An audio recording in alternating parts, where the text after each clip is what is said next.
Hey, Shannon. Hi. So, do you feel like you have also aged many years in Bachelor World the last week? Please allow me to reintroduce myself. I'm an entirely new person. I am born again. Yeah, it's interesting that you say that because it really does feel, I didn't express that sentiment to you, but I've been feeling that way. I feel like I don't want to say mature, but definitely older version of myself. You know what I also feel like too is I feel like finally the rest of the world is coming down as far as we are into this Bachelor world of this Bachelor pit. I also think that shout out to Bachelor Clues, who constantly on Game of Roses and his own Instagram constantly says that The Bachelor is the Bachelor franchise, all the shows are the biggest representation of American society as is right now. And if Would agree. the events of this week have not proven that to people who watch this show, they are in denial because it is a one-to-one. American life, Bachelor. They are equal, they are the same. And it is absolutely impossible to deny that now after the literal shit show that was fucking Chris Harrison running his mouth to his own like child, not like child, but like Rachel Lindsay having been I a mean, the bachelor, way like he it's like fucking speaks to her well, would I was confuse me. actually, I was genuinely, this is another thing, I was genuinely triggered listening to him speak to her when I was watching that interview because I've had that conversation. And I'm not a Black woman. I can't even imagine. I will never imagine, never know what it's like to be Rachel having to fucking listen to that. But all I know is my own experience of watching him. I have had that conversation with these fucking racist ass Republicans, okay? And they are all like that. Like I have so many people are like, wow, Chris Harrison really said that. Why did he say that? What? Like, it's because they are all like that. It just happened to be Mercury retrograde and he decided that he needed to open his fucking mouth. He was. Okay. So, for any listeners who don't know, there was like already heated. some fucking shenanigans that happened, like just downright. Okay. I have so Chris Harrison. We can agree. Also, for any listeners who haven't seen us on YouTube and don't follow our Instagram too closely, we are both white women. Just so we jump off there, and so there's nobody in media right now who in theory has had as much media coaching as Chris Harrison. Chris Harrison should be the most professional of the bland white men that are paid to narrate things. Right. So they paid to be on our screen to move shows along, like just host things. Like it's like him and Ryan. But let's add the fucking insult though. Ellen. They're so popular. Literally, let us add the insult. I total offense meant, but like Chris Harrison is as successful as he is because he is so fucking boring and palatable. Imagine being so well paid for literally being a piece of fucking Wonder Bread. Imagine $8 million a year. And he like walked into this show like luck wise, like Chris Harrison's journey, like, so not that I would like support listening to this now, but Chris Harrison does have an interview with Nick Viall on his podcast, Nick Viall's podcast from like, I think it was done in 2019. It was during Hannah B's season because they were actively talking about her and Luke P. But there were other tidbits of shit that he would say. And he was just like a regular old fucking sports broadcast journalist. Like, which is also that what he went to school for? Because I could not for the life of me fucking find what Chris Harrison majored in. He may have been like, he's essentially, he obviously didn't go to Mizzou, right? But he's like that. Like, he's a broadcast. Yes, that is what he did. He And he was a sports broadcaster prior to being on The Bachelor. And then he moved to California and was doing, I think we said he was broadcasting for the Dodgers. Fuck, I don't remember. But he was like on the radio, and he was on and doing shit like that. What's shocking and like what was so telling about it is that he is the most like media trained person in television right now. And that was the least professional. It was insane. It was insane. Like, that gave me the vibes of the girl who told Gayle King, like, enough, Gayle. Oh my God. Yeah, when people get really unhinged on news channels, like I think about even like what's her face, Catch Me Outside, about that, whatever the fuck on Dr. Phil, like, Danielle Bergoli. I know that. Yeah, name. and so she, right? Like I don't know her. I But, like, don't know know her. of her. Like I live on the internet, so I can't avoid it. But anyway, but it's of that sense. Like you don't see people being that unhinged on TV anymore. And his level of unhinged was a full blown it was like, I'm a like white man and I'm just like so pissed that, you know, we all are piling onto this poor white girl. Oh no. Like, have grace for Rachel Kirkconnell. No, he did that word vomit thing though, because it's no one asked him about, no one brought up politics, and he's like, and then the voting records, and like, well, no, so he did. Okay, so all right, recap this interview, right? I'm sorry, he lost his fucking mind. It's so funny. Rachel literally spoke a single question. So, and this interview, or the chunk of the interview that we like heard, and that is like very viral, right, is like 10 minutes long, 10 to 13 minutes long, or somewhere around there. She asks one question about the Rachel Kirkconnell scandal, which we have discussed, about the the fraternity party, the Old South parties. And Chris unravels fully. Like he tries at first to say, oh, well, you know, we need to let her speak, i.e. we need to let her speak on Women Tell All / After the Final Rose when she wins, probably at this point. We have to because stall until she edits. We have to stall. So I'm stalling for her, but I'm now failing at stalling. Like I think that they actively were like he probably was prompted to stall or to say something of that sort, but something in his brain broke, because it's like something, again, like you said, something in his training, because again, Chris Harrison is for sure, no doubt, racist. Everything we saw of Chris Harrison, I feel like, is his true being, is the true person he is. However, what I'm saying was unraveling was the media training that you mentioned, like his ability to keep his fucking cool on TV just fucking left the window, out of the picture. His buddy up broness to Matt, he didn't learn a thing. Nothing happened. No, nothing. Okay. And for him so he unravels and is trying to defend Rachel in we just need to give her grace, let her speak. But then he decides to say that this party was, I saw one picture of one girl at a party 5 years ago. Chris, I know that time is fake and 2020 is absurd, but 2018 was not 5 years ago. And also, he then multiple times called her 18.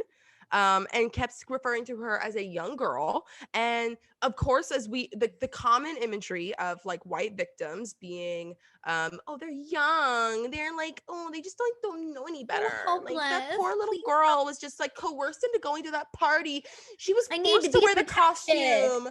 She was forced to smile in the pictures. She's just like Alexis. I literally like. The pictures, David. She was forced to do it. She didn't mean it at all ever. Like, no, but actually, only liking all of her other friends' pictures and smiling and all. It's, oh my god, it's like that same shit that we have to hear all the time. And no, Chris Harrison. She was not 18. She was 21. No, Chris Harrison. It was not 5 years ago. It was 2018. Get it the fuck together. Stop trying to paint this narrative because the problem with what he's doing, and he knows what he's fucking doing, is he is speaking directly to the white audience that doesn't want to believe him, as being a racist person, and B, doesn't know fully this news, like doesn't fully know the tea about Rachel. So what he's saying, oh, it was 5 years ago, she was 18. He's trying to brainwash, like essentially he's trying to fake news his way out of telling these, like making these people think, the people that are going to defend him, which did in droves. So many, the comments of Fucking various sickening. sickening. It's actually I disgusting. mean, like, I know the audience of this show, I know it, but it's like seeing it so on display is absurd. But anyway, so it's like he knows. Well, the guy who's that fucking listening to tweeted at me him. last night. It Yeah. wasn't even like mean, but like I have 7 followers on Twitter, sir. Who are you fighting with about Really Trump? though, literally, please Blech. relax. Yeah, so that being said, it's just like Chris had this whole full like racist uncle meltdown, essentially. Like he started talking about what, and the other thing too that he did that is a classic conservative thing is, okay, so A, he's gaslighting. He's gaslighting not only the people watching the show who know this whatever about the age and stuff, but he's gaslighting Rachel.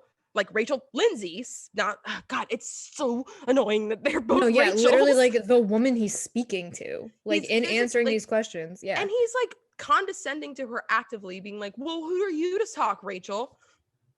Oh, I don't know. I think she's been the Bachelorette and she's a fucking Black woman. And not even that, but it's like, how she's your interviewer. She's interviewing you, Chris Harrison. Like, I know you're used to being on the interview side, buddy, but you're being interviewed. Like, you're the one making a fool of yourself. Rachel is being fucking fine, sitting there, letting you unravel. Oh my God. It's just it like, was a lot. Yeah. it was definitely a lot to watch. And so anyway, and Rachel, thankfully, Rachel Lindsay, so I have to feel like I have to reference. So like Rachel Lindsay, she does say, no, 2018 was not 5 years ago, and she was not 18.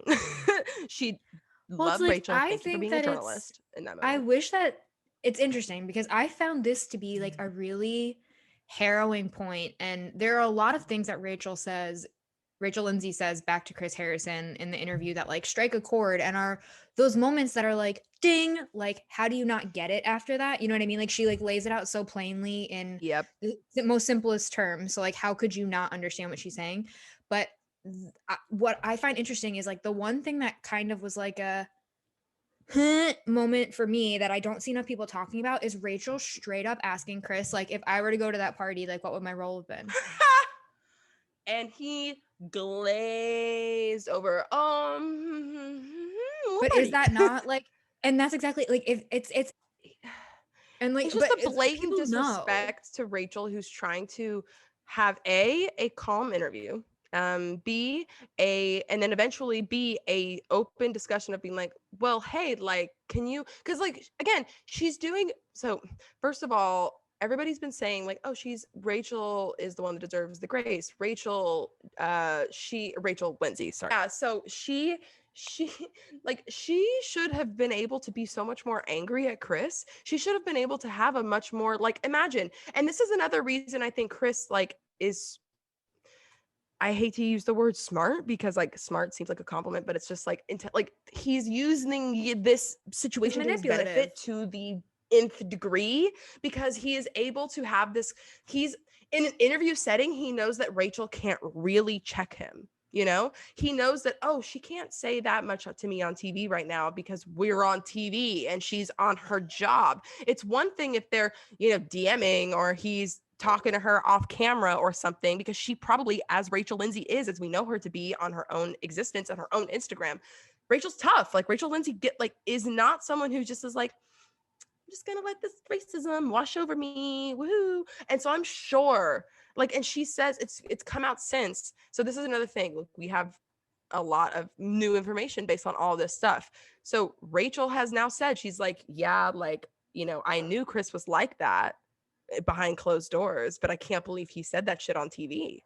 Well, and I can't remember what you said, but you said something, and then immediately ticked off the light bulb in my head that I was like, oh, fuck yeah, because like Rachel said that they've had these conversations and that she wasn't shocked. Like they've talked about this before off camera. Yeah.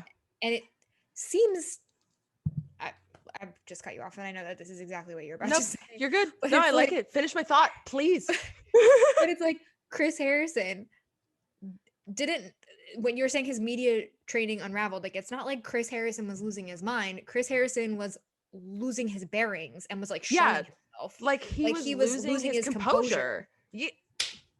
Jinx. Yeah, and so again, Next time, let's he should harmonize. be held Composure. entirely accountable. It's just the fact that like this stuff has been going on, and so that's kind of another thing. What I said up front, like, oh, welcome everybody. Like, oh, I'm sorry if you've been watching this show and you didn't realize that its own bane of its existence is based in racism, clearly misogyny, we know, but especially misogynoir. Like, it is absurd to watch the show treat women of color, BIPOC women, like they do, including Rachel fucking Lindsay, who they touted as their lead, but they weren't like, buddy, what's another 2018, Chris Harrison, since you seem to think that we didn't have the lens to understand racism in 2018, I don't know. I distinctly remember you know, standing in front of the Bachelor mansion, introducing Rachel Lindsay as our first Black Bachelorette, being very historic, and OMG. Oh, that was the same year as the party. Oh God, funny how time works like that, Chris. And that's what's so funny about the fact that he even had the fucking balls. Like, we've Yeah. talked about this in many other facets, but like I don't Cycles, have like, oh my the God. professionalism. I don't have the fucking tact. I really am telling you. It's interesting that all of a sudden Chris has the fucking balls to be like, "Who are you, Rachel Lindsay?" And then he tries to backpedal and like includes himself in whatever. But he had the balls to ask Rachel Lindsay, "Who are you, Rachel Lindsay?" to comment on this. Like, him and the show Who and Chris Harrison isn't have she? been What? actively, Like, not even that, but like they've been putting her on a pedestal to deal with this shit. And now that she's dealing with this shit yes. and it's not in their favor, they're like, "Who are you to be dealing with this?" And it's like, "Oh, I don't know, the token Black woman that you've made me to be for this franchise." Literally, Fuck they you. were about to before Tasha and Matt James, they were ready to let Rachel Lindsay be their one token Black person and then never have a new Forever. lead of color for as long as they could stand it. They were And it just completely happened to fine be knowing. not that long. Like, Yeah. it's and the way that, and again, the way that they stood her up on the fucking after the final rose for I think it was Colton's season, because I think it was Yes, the in bullying thing. reference to the sexual assault discussions with Kaylin. Fuck. Okay. I thought Well, it was a bullying thing, and then they no, brought her but it up was a as like, bullying thing. It was a vague bullying thing, but it was on a random, it wasn't on her season. no, So it it wasn't was. her season. It I was, think I you're right. think It it was was, on Colton's. I think it was because of the bully, because of the, yeah. So, Uh, well, either way, she went on, they oh put my her on God, after wait, the it was final. Peters.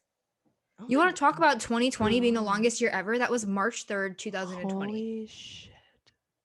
I guess people were really going all over those girls then that season. Well, they were that's the season that people have been comparing this cast to, which is unfortunate for many, many reasons.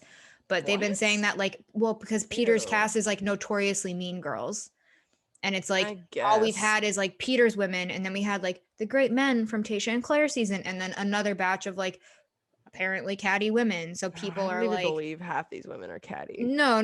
But I'm saying like that's like what we've been given. This is now 2 consecutive Bachelor runs where the biggest takeaway has been the disagreements between the women. Yep. Yeah. And so anyway, they were ready to let Rachel Lindsay do that. They put her on after the final rose to talk about anti-bullying, and she couldn't even talk about like racism, because again, she's the one who gets the most hate of anybody in Bachelor Nation still to this day. She doesn't even have a fucking million Instagram followers, like, and she has a million fucking jobs, a 2 million reach. I hope that she's reaching new people right now, because Rachel Lindsay's fucking awesome. Like, she's one of the best people this franchise has fucking spit out at us, and they are treating her like shit. And oh, shock. I mean, that's literally what white men want to do to Black women all as much as possible. Treat them like shit, including really Black people in general, but like the women on this show, because no matter what, this show is, it's like, okay, so the show is racist. The first 2 isms of the show forever were racism and sexism. And that being said, the men of color are still treated slightly better than the women of color. That being said, you know, it's just like the way that they write stories and the way that they portray these people, and they do a lot of the same, like Black men get the aggressive stereotype constantly with this show, where it's like, oh, they're fighting, oh, they're angry at each other, like, oh, it's like, not cute. But what BIPOC women go through on this show is obscene, absurd. Like, watching all these white women fucking scream in their faces and shit is awful, especially this season. The white women have been getting consistently more screen time. Like, no matter how much diversity you fucking put on the show, you're still showing white people more. Like, and that is at Bachelor data. Go look up and down their Instagram and they fucking have it proved right there. Like, it's not even a question. Oh my God. Okay. Literally brought in Heather for no fucking reason. Exactly. Other than to start shit. And they pulled, and it's been said everywhere. So I'm not going to pretend like this is an original thought. Like, yeah, we'll cite some sources, but like, it's been pointed out and is now very apparent that they are like actively and intentionally fabricating storylines with white women when there is plenty of things that viewers want to see with all of the amazing women of color that are like sitting on that couch and ready for screen time. You had to bring in Heather for what? To rile them up? Yep. Let them fucking live. Let get them them live. Mad at the white girl so that we could paint her as the new exactly victim. And like, while I do think that was a situation that we do need to talk about because it wasn't totally kosher, nuanced, but in the broad sense of like, oh, the plan, right? Let's bring, because what the producers wanted from the situation, I don't think happened exactly. I think they got a good result to them. Okay, so I feel like when you're a producer of the show, it's like you start these concocted moments and you're like, okay, it could go one of like 4 ways right now. My favorite of the way is this way. That's the most drama, but I'm happy if it goes this way, or this way too. I feel like what they wanted was the most drama, which was like Heather yelling, like everyone arguing a lot, when instead they got, I guess we're jumping ahead. But to round out this Chris Harrison shit. So obviously there are petitions now to fire Chris Harrison. He has released 2 apologies, one of which was the first one, which was very PR. And he's like, I'm learning and listening. Well, honestly, Chris Harrison's apology, we should have played bingo with. I didn't even like, can you believe we should do the bingo? We should do the bingo on this fucking episode toward the end. The bingo, the apology bingo, or literally right now. I'm down. Because we had more of the bingo card on Chris Harrison's apology than Rachel's, which Rachel also released a statement finally because there was no way that they could keep that shit quiet anymore. In that breath, to interrupt really quick, I just need to say, maybe it's a personal preference, maybe this is an unpopular opinion. I could give a fuck about any written apologies. If you're a public figure and you've done something fucked up, I don't care to read it. I want to see your fucking facial expression. Video. I want your tone, because I know Lori K. Publications wrote that shit. I know Chris Harrison did not fucking write that. I know he didn't. I think back to Hannah Brown, who Chris Harrison invoked in his interview. But hey, think about it. Think about this. There's a lot of shit to say about Hannah Brown, but the one thing she fucking did was she did a selfie face to fucking face Instagram video apology about saying the N-word on her story. Except this week, Hannah Brown went back and deleted her own plantation antebellum get up picture without so much as a fucking word. She tried to sneak shit. She saw Rachel getting this backlash and she tried to creep shit delete that, hoping no one would notice. And people are like, excuse me, bitch. Have the screenshots. We know that it was there. Where the fuck did it go? And it's fine that it's not there. Obviously, you want people to delete those pictures. Like, the goal isn't, like, please erase it from existence. But like, wow. But do it because you feel uncomfortable when you see it. Do it because you look at that picture of yourself and say, like, I can't believe that I was that ignorant. I can't believe that I was that person. I'm not that person anymore. Don't do it because you're fucking scared. Do it because you actually are like disgusted to see yourself in that situation. So Post I have it on your story, Hannah, and talk about it. Make it a story highlight. Let's go. Because that's the thing, is have no like that would sympathy have, for these but the people. other thing about Hannah B, like in that moment, right? All right. So back to before I knew this information, when I was talking about her N-word apology, she was very like, Oh yeah, I'm sorry to drop that bomb on you. no, because now I have a great don't worry. We're evolving. Okay, so Hannah B apologizes face to face on an Instagram story, on an Instagram live, or whatever the fuck it was. I don't remember what it was, but it was a video to her grid, to the face of apology, talking about, I am getting off of the social media and doing a lot of learning and doing this. And then she came back and she did another video of shit that she learned actively from The reading and writing it. notes and Notes, all that. Okay. That was then. That was Caitlin Bristow. early quarantine. That was like March, I think, still. But either way, I am about 100% sure that Matt, Tyler, Cameron, like all those people were all in that space. Okay. When that happened. No, When that I think incident that happened. was when she was in Florida. That's when So, quarantine because crew like first started. Matt James defended her for this in the moment. All That this was shit. before it became It's the quarantine crew. before his announcement for Bachelor. Oh my God, Right. it's crazy to think about all this happening. Again, 2020, longest year ever. So, that being said, she did all that, and so to continue, okay, biggest thing that people get knocked for, and Rachel Kirkconnell will for sure be knocked for this, as will possibly Chris Harrison. I don't know as much for him. People really go on women a lot harder. Who knows?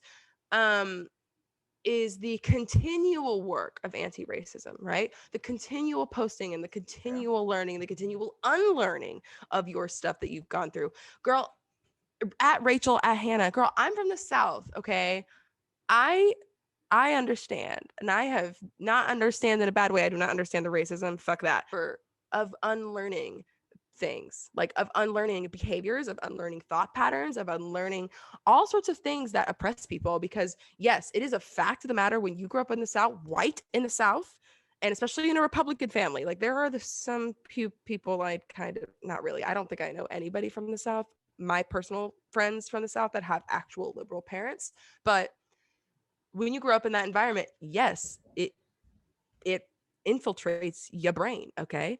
But there is so much unlearning to do. You have to keep going. So that being said, when you do a fuck up, when you fuck up like this, like Hannah did, and you come back and you do all this, you have to show you're continuing to do the work and continuing to learn, because as a white person, we are literally programmed to be racist. We are constantly having to learn to not be racist. Even when we think we are being the least racist people ever, we're not. Like like it's just not, that's just a fact. And it's not something, and it's, again, I understand, when I say I understand the uncomfortable feeling that Rachel Kirkconnell, that Hannah B, that all these dumb white girls have had to go through, have had to feel, because I have been there, girl. But you know where I have not been? I have not been not been going to Old South parties, and I have not been a public figure saying the N-word on my story. I have not been doing that shit, and that is not cool. And you need to continue to do work to unlearn that bullshit, and you need to continue to do shit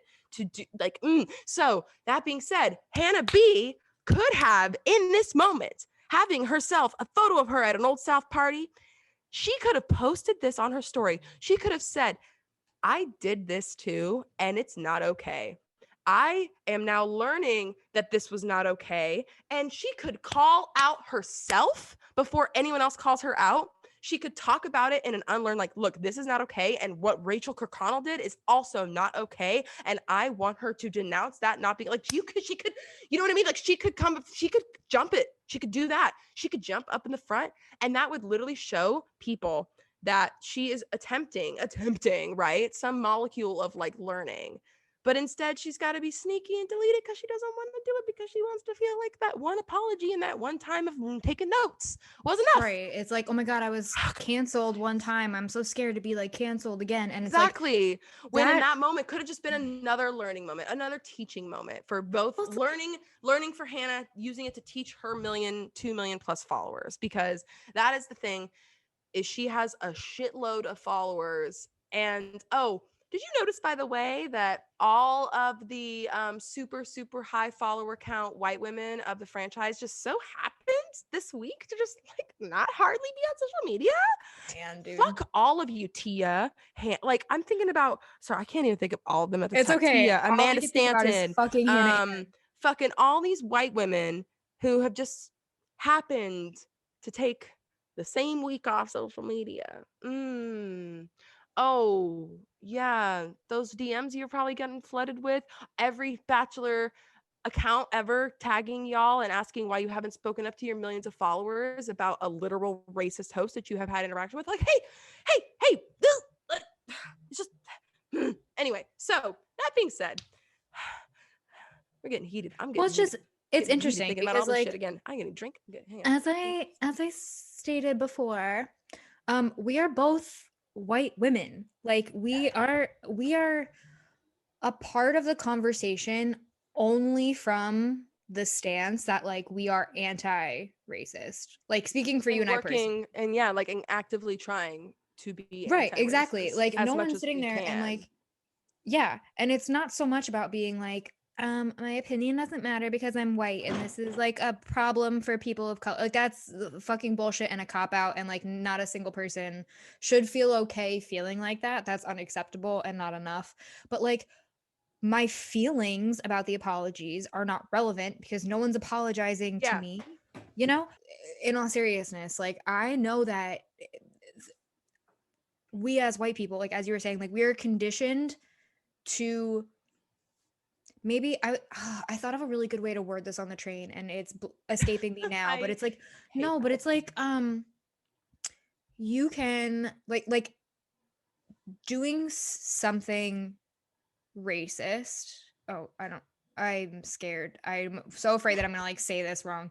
But like I feel like again, hey, we are doing something racist or like trying. doing something with racist undertones could mean that you are a racist, but it could mean that you, like you said, like are a product of your environment. But it's just it's unaware up to because well, it's like yeah. my biggest fucking thing with Rachel is that everyone keeps saying Rachel is a product of her environment. Rachel's a product of her environment. And as you were saying with the South, like party. you are not. It's not even that though. I have no sympathy for anyone saying that shit. You have people that are living in fucking North Dakota, dressing like they're on fucking Venice Beach in California because social media has made literally the world accessible to you.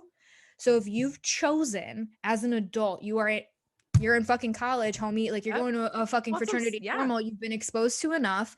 And if you're going to sit there and say like, I just didn't know any better because I'm from the South, I'm like, I would bet my life that over this summer alone, you were exposed to so many different perspectives and so many people from so many different walks of life, whether you're following them or not. I know that you bitches on TikTok get shit on your For You page all the time. Like, I know that that's catered and it's an algorithm and all that shit. No, but I just have no sympathy because at this point, with the technology that is accessible, you are being willfully ignorant. You are being willfully and the other problematic. thing. So what on the viral video that the Bachelorettes posted on Instagram that went literally, when I say viral, I mean like out of Bachelor Nation viral, okay? Like millions of views. So, or over a million views. I'm convinced that everybody with a shred of relevancy may not have liked it, but everyone has seen it. She talks about how by 2018, when Rachel Kirkconnell was at this party, we had already had Sandra Bland murdered. Like we had Trayvon Martin, like 2018, that choice of Rachel's to go to that party in 2018 after all of this news had been going down. Eric Garner, Trayvon Martin, Mike Brown, 5 years, she was 21. When she went to the party in 2018, she was 21. So that means she was what, 16, 17, 16? She was in high school. I don't care. That's the thing. When Ferguson happened, but I'm just saying that like, I know I'm not saying you went to college, like it's just that it's okay, whatever. Have you ever seen, listeners, have y'all ever seen a movie, a book, a TV show where your fucking protagonist is a raging racist? No, because they're the fucking bad guys, bro. Exactly. Well, and that's what's, at least that was for me in the South is like, I never grew up thinking I was racist. But no, it's more of so So remember the black squares? That was, for me, Ferguson was my moment of like, oh, I should post like a black square. Like that was my thought of like, oh, I should like now join the conversation. But it's like how something could that you I not didn't, with I the was already proximity working to against. it? Yeah. Anyway, we are like tangenting now because white women talking about racism and we all also unravel. Need to replace him with Mike Johnson, or obviously I think that they should just replace with Rachel Lindsay, but like I'm thinking about like charismatic men of color because I don't think that, I mean, I would give it to I a woman too, no doubt, but it's just would like I feel like to what's the I would like love ease for us Rachel. into a new host. Yeah, you imagine trading Chris Harrison after all of this, where most of Bachelor, and this is, I also think too of most, so most people listening to this podcast, probably everybody listening to this podcast, and most of the podcasts that like we actively enjoy at Bachelor Nation, most people like know that what this is going on, but like most people of Bachelor, actual people that watch the show, they're not, they don't think that Chris Harrison did anything wrong, and that's a bad thing. And to take Rachel Lindsay and put her in place of him, it would, like you said, it would just truly put her on the fucking like on the chopping block. Yeah, it would. You So would be that's why, putting but her on that's the why I think that we need to transition if we are going to fire Chris Harrison, right? Because in Chris Harrison's statement, his second statement, he said he's going to take some time away and not do after the final rose, which to me, my first exact thought was, all right, he's not going to film after the final rose. He'll be back for the Bachelorette. But everybody that. else is talking about fire Chris Harrison and replace him and all this stuff. So I'm like, okay, well, cool. I would like that too. I would love to not watch that man. I just don't think the show is going to fire him for this. I think they're going to let him, his punishment be no after the final rose, which will be the only ever after the final rose he's not hosted. I think that they're saying that he's stepping away for the final rose in hopes that it will blow over. I think that if it doesn't blow over, they will be prepared to fire him because at the end of the day, like it's not the Chris Harrison show and like he is the face of it, but if I was watching the fucking ticker, like my sidebar on Twitter last night while I was live, or yeah, like while I was live tweeting The Bachelor. And when I tell you that I was watching Fire Chris Harrison trend and nothing else about the show was trending, The Bachelor wasn't trending. Like nothing about the show is trending except for Fire Chris Harrison. So I genuinely think that if like people, even if it's like Social media is not, loud. And that's what people but what do did. you Like, mean? Chris Harrison said that this is where the unreasonable people live in his interview with Rachel Lindsay. eats Hershey kiss in silence. I just, Chris Harrison's a fucking joke. I can't even believe Yeah. that there's a man. Anyway, wait. Okay. So we have been talking so much about all of this and just generalness of how awful and fucked up it is and how it's fucking bound to happen. But we are an astrology podcast. Give it to me, baby. At the end of the day. Let's talk about it. And so there was a lot going on last week, astrology wise, and I wanted to briefly discuss it. I want to obviously give a disclaimer. You have heard us discussing all of this shit has been bound to happen finally. Like this show is built on these things. It's built on racism and sexism and all the other isms, but first and foremost, racism and sexism are the top two, and ableism and body, oh god, but that's all under the sexism realm. Anyway, this show has always been this way, right? It's in the show's DNA. And what I'm about to say, what I'm about to talk about astrology wise, this in no way minimizes these events. This stuff is supposed to happen. Like we needed this to happen, right? And we needed this to happen sooner, but it didn't stick sooner. We've tried to have these conversations about race with the show, with Rachel Lindsay, with even Tayshia. And there were ways that it was like, okay, we're letting it happen. It's going to happen. But like the fact that this movement, this Fire Chris Harrison thing has gone full blown mainstream. The LA Times wrote about it. Two Black Girls, One Rose is going to be on ABC News. Taylor Nolan is viral everywhere. Like, this is mainstream news. My girlfriend's sister is talking shit about it. She's a fucking Republican. Like, that's like it is happening, right? Like, it's everywhere. So that being said, all this shit cycles, right? Cycles happen, and so all that disclaimer being said, everything, including obviously people like Chris Harrison, have birth charts. But did you know that you can pull a birth chart for anything that has a official start date and time? So really, like, what Our podcast is a institutions? Capricorn. Yes, it is. Our podcast is a Capricorn. Funny. So anyway, exactly. You can pull a chart for any of that stuff. So obviously, I pull a chart for The Bachelor because The Bachelor premiered on March 25th, 2002 at 9 p.m. Eastern Standard Time. Yes, 9 p.m. It was 9 p.m. It was only an hour on its first season, or it was 9 to 11. But either way, it was 9 p.m. So I pulled the chart, and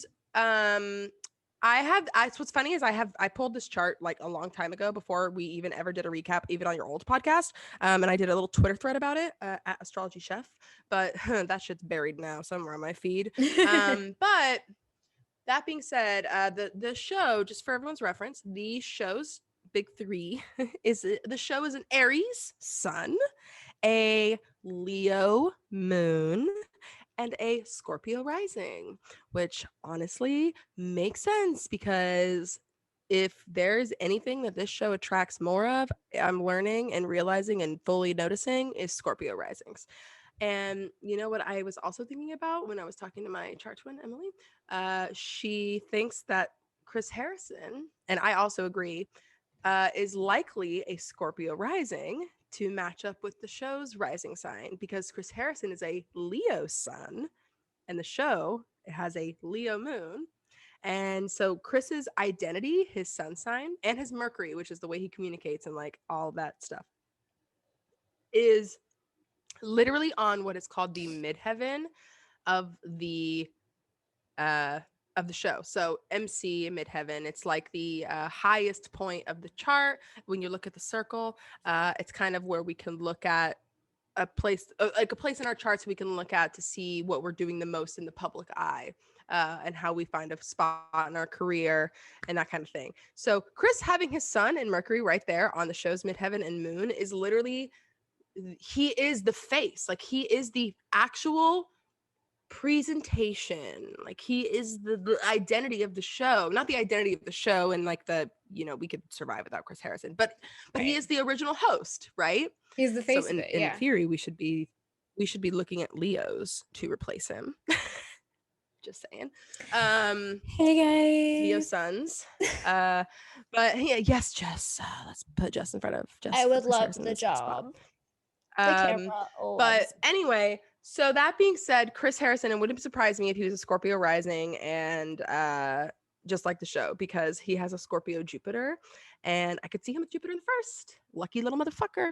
And also very, very driven, which is a classic, like Scorpio Jupiter is people who are very like power hungry. And well, proof is in the pudding. So anyway, back to the show's chart. So that is there a way. Wait, can I share my screen on Zoom? You should be able to. Had a little blip. We were trying to share a screen, and then the audio decided to like have a moment. We're good. Okay. We made it. We're back. We're refreshed. All right. Anyway, I left off trying to talk about charts. Yes. That's what I left off trying to do. So I'm gonna do that. All right. This is what I wanted to show you guys. Yes. So here's a chart. I'm in the corner. I'm gonna push this down here. Okay, great. All right. Ooh, look at that. Wow. I am such a fucking Zoom newbie. Everybody who's watching me who has like normal day jobs are like, get it together. I never use Zoom, guys, except for this. Okay. I'm feeling technologically advanced. So what I want to do is talk Okay, about what a this. fucking the high key though. What a fucking flex that you and I made it through the entirety of quarantine without having to figure out how to Zoom. Honestly, it is a whole flex because you and I are both in food service. Like, what? Zoom was not essential Explain to to my me life how this I would year. need Zoom for my job, which is non-existent during the pandemic. Well, surprise this. We've created a job for All ourselves. right. So what? So anyway, guys, here we are. Sorry. Yeah. This is the chart. So if you've not seen a true astrological chart before, yes, they are circles. So can you see my mouse? If I do like this, can you Yes, see I my little can. mousey? Yay! Okay, great. So the green stuff right here on the bottom, all these little green symbols on the outer edge of the chart, those are the transits. So like on the date, which you can see up in this corner, transits February 12th. This was the day, this was the interview day, okay? This was the day that it all happened. This is also a chart that I pulled this chart probably like a couple hours after the news dropped, so this may not be an exact time chart, but I really wouldn't be surprised. Like all this stuff tracks for all of this happening right now. So I have a lot to say. This is what I was talking about earlier, the Leo moon and the midheaven. This is the most important, like this is the part of the chart that we see the most because it's a television show. This is the public sphere of the chart. That being said, down here, so see the little 10, this is the 10th house. So this is a free chart reading lesson for everybody. This is the 10th house, and because of the moon symbol and the MC, this is how we know the moon and the midheaven are in this house. Opposite the 10th house, right down here, is the 4th house. And we have Neptune, which is a little trident, and we have Uranus right here. So Uranus, moon, ooh, whoa, that's exact moon, Uranus opposition, LOL. Okay, so this being said, we have, I wish I could point with my fingers, but the mouse is feeling funny. We have an Aquarius 4th house. So all of this stuff down here, not Pluto, Pluto's in Capricorn here, but we have Saturn, Jupiter, Venus, Mercury retrograde. It's really hard to see the little R, but there is a little R down there. Mercury retrograde, sun and moon, the new moon. There's the sun and the moon. So when the moon and the sun are in the same sign, it is a new moon. And that is, we see the quote unquote shadow side of the moon, which is like we don't see the moon at all because it's not lit up. We only see the moon when it's reflecting the sun's light. So that being said, the new moon had just happened, right? It was just a little bit after, because if it was exact, those two would be happening. It was in the 4th house opposite the Leo moon in the midheaven. That being said, all of this Aquarius stellium means multiple planets in one sign.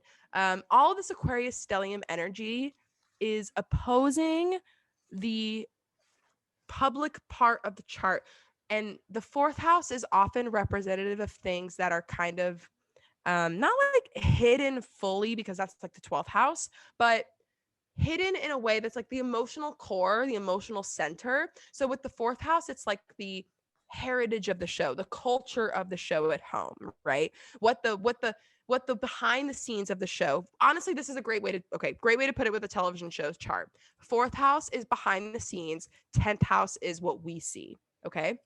So with the 4th house, all of those planets are in the 4th house, right? And they're lighting this shit up. Neptune, it's right on Neptune. Neptune is something that wants to glamorize things, wants to hide things from us. We don't want to necessarily believe, like we're able to be put under a spell by Neptune. It's like a classic. Neptune literally rules celebrities. Okay, so I feel like I'm not saying this succinctly enough because I don't know how to properly say it out of my brain. Let me find what I said on the story that I almost posted and didn't post. But essentially, having all of this opposing that Leo moon it is putting the actual like public perception of the show in question because all of the hidden stuff of the show, i.e. the racism, i.e. Chris Harrison's bullshit, is coming out and is being shown to light. And this is Mercury retrograde's doing, like Mercury retrograde always does something, right? But Mercury retrograde being opposite the sun's or the show's moon is just like a mess. And the midheaven, woo! It's like not great. Hang on, let me find the story that I wrote to see my exact things that I wrote so I can. All right. Okay. So yeah, the new moon in Aquarius, which is opposite the Leo moon in the midheaven, public reckoning, darker hidden secrets are being exposed to the public. Okay. Now that's the new moon. What we have also going on over here is the nodal return right here. So in the eighth house, you see this little upside down U, and this is what's called the North Node, and the nodes trigger eclipses. So we are having a North Node return. A nodal return for anything means like kind of a like refresh. The values of the show are being kind of like looked at again. Like this honestly, nodal returns are a time for like change. Let's grow up. We have nodal returns at 18 years old, and at so like at 18 is like the time when we're like, wow, my childhood is done and now I get to be an adult. What do I do now? So having a nodal return at all is just like a big moment for the show to be able to be like, okay, what do we do next? And what's interesting is they have it in the eighth house, and that is essentially like they emotionally use and manipulate their cast members for money. And that is essentially what the eighth house absolutely represents: other people's resources, as well as like other people's mental health and the shame around it.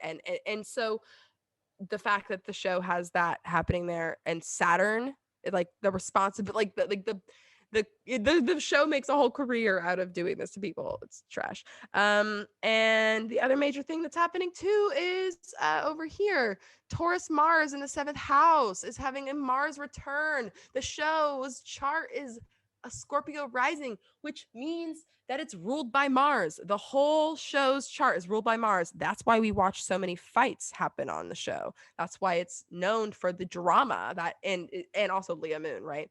So anyway, a Mars return is action. It's like reflecting on, okay, we're having a year of, it's like a reflection on our actions that we take, and the fact that it's having an exact Mars return.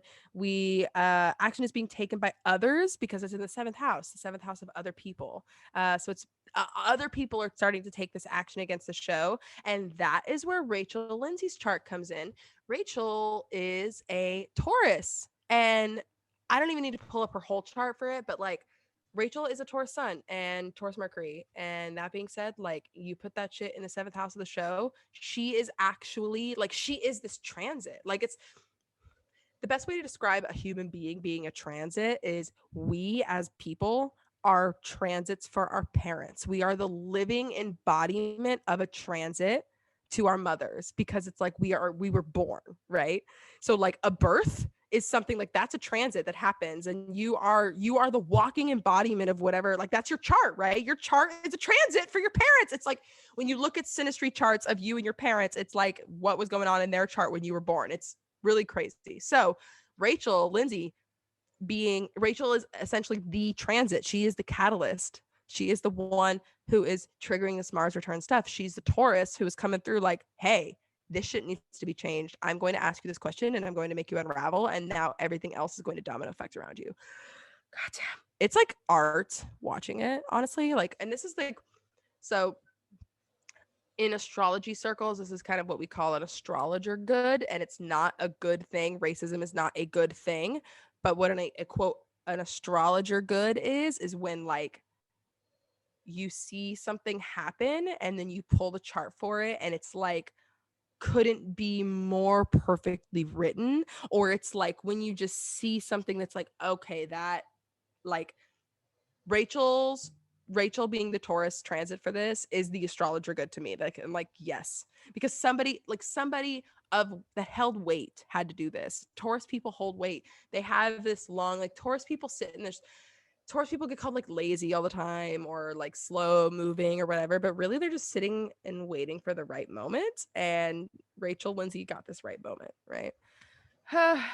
So anyway, after we've been talking about this forever now, we should probably talk about the show. So guys, there was also an episode. Yeah, I guess. But anyway, I just wanted to say that astrology is crazy. This Aquarius new moon shit was like insane because it was bringing up all sorts of stuff, and not even just Bachelor. Like, I'm trying to think of the other things, like the unionization of the women. Holy shit, we didn't even talk about that. Oh my god! All of the women of the show of the season posted a thing posted on their main grid that they renounced Chris Harrison's racism. They renounced all of this, and they support Rachel Lindsay. It was amazing, and that is also an astrologer good moment of Aquarius season, because Aquarius is the sign of the unionization. Like, that is literally what Aquarius's dream of, is to unionize.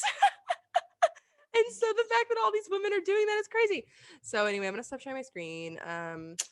Yeah, but I hope that you enjoyed that astrology moment. I know that I ramble because I get like too hype and my brain doesn't know how to properly talk about things in a way that like non-astrologers understand. It's like whenever you talk to a scientist and you like ask them a question about something and then they explain the most scientific exact answer. You're like, I'm sorry, English just a little. I have to do that when I'm like talking about astrology sometimes. I mean, it's like us talking to people who like to eat. Like, enjoying food does not mean that like I had to make that I will bring to a conversation. Exactly. I had to actively stop myself from critiquing a friend of mine who went to a charcuterie making class, and the charcuterie board that she made had no meat on it. I don't think there was meat, and it was like a cheese plate situation, and it was I'm like, devastated. so I just had to actively stop myself, and like, she's a good friend, I love her, and I know she knows what, but like, again, yeah, that chef moment, you just know too much. Us with The Bachelor, I can't talk to normal people about The Bachelor anymore. And because so Shannon and I talked about this prior to recording, and we actually rewatched the viral video again prior to recording. Yeah. But all of the links will be available in this episode's description. Please follow the Bachelorettes, follow Taylor Nolan, follow other women of color and like people of color from this franchise.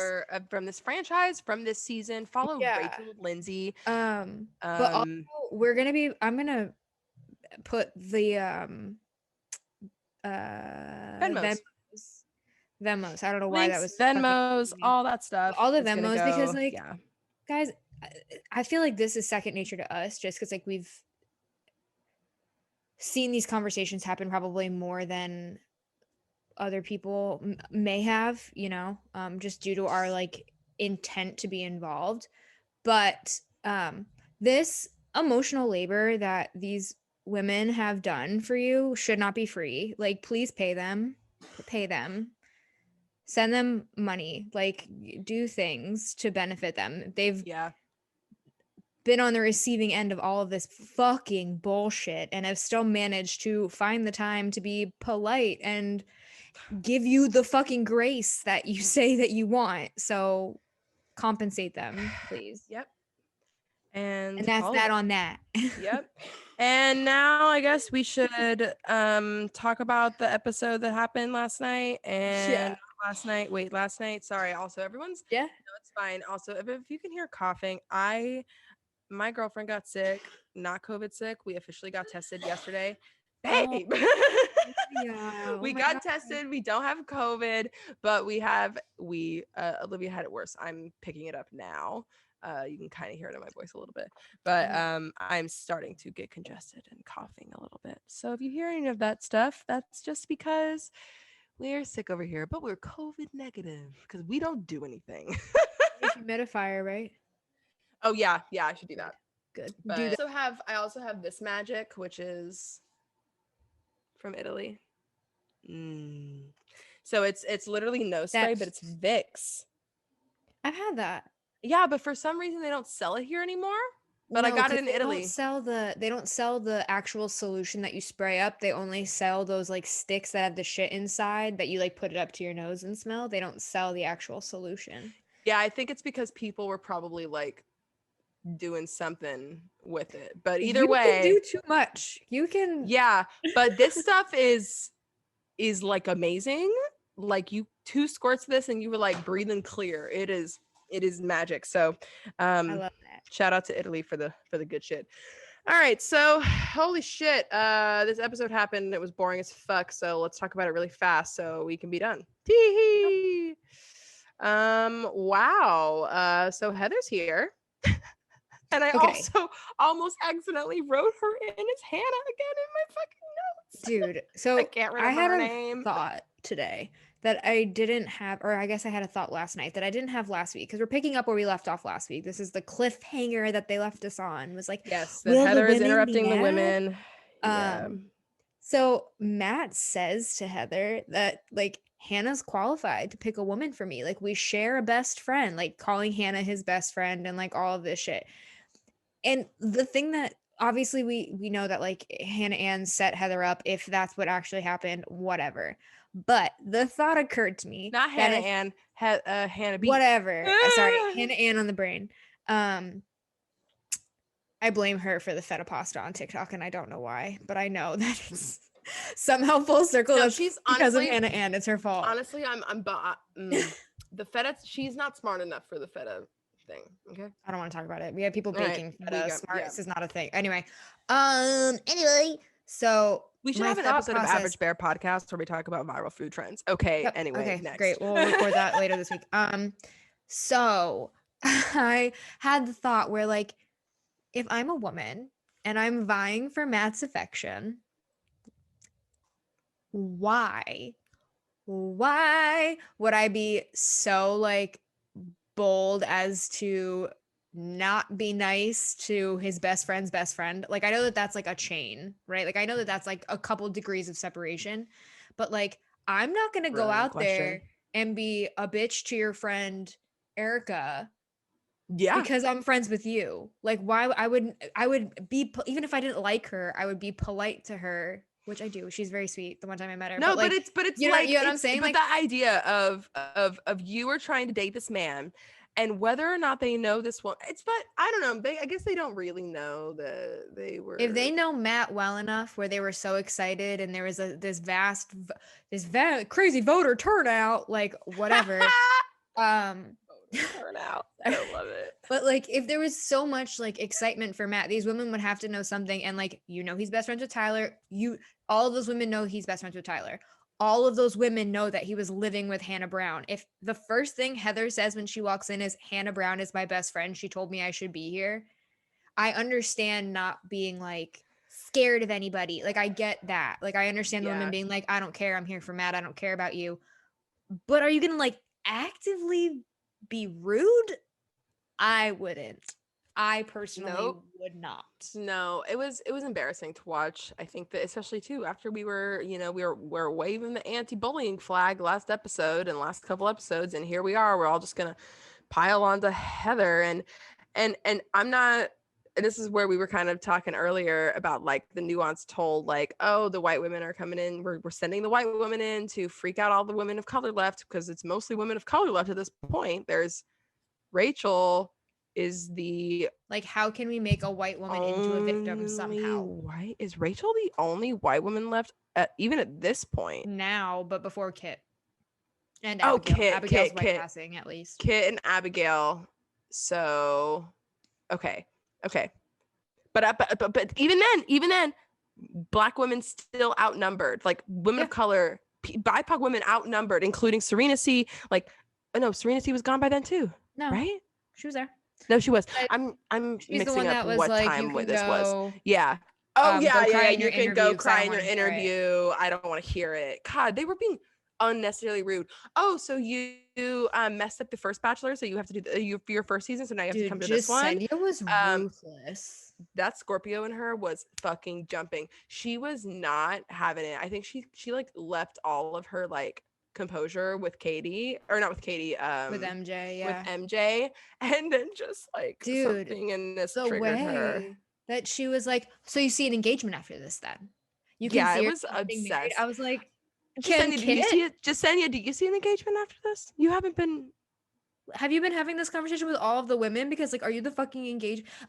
From the words of Chris Harrison, are you the engagement police? And it was like, and the women were literally like muttering. Like there was one woman who said this. I don't have a quote for it, but Heather is literally speaking, and someone goes, "Can you just please leave?" And I was like, like it was just one of those moments of just being like, where you're standing there and it genuinely, like it is like the movie Mean Girls, where you're just like, oh, they're all just going to be like this rude to me straight up in the minute.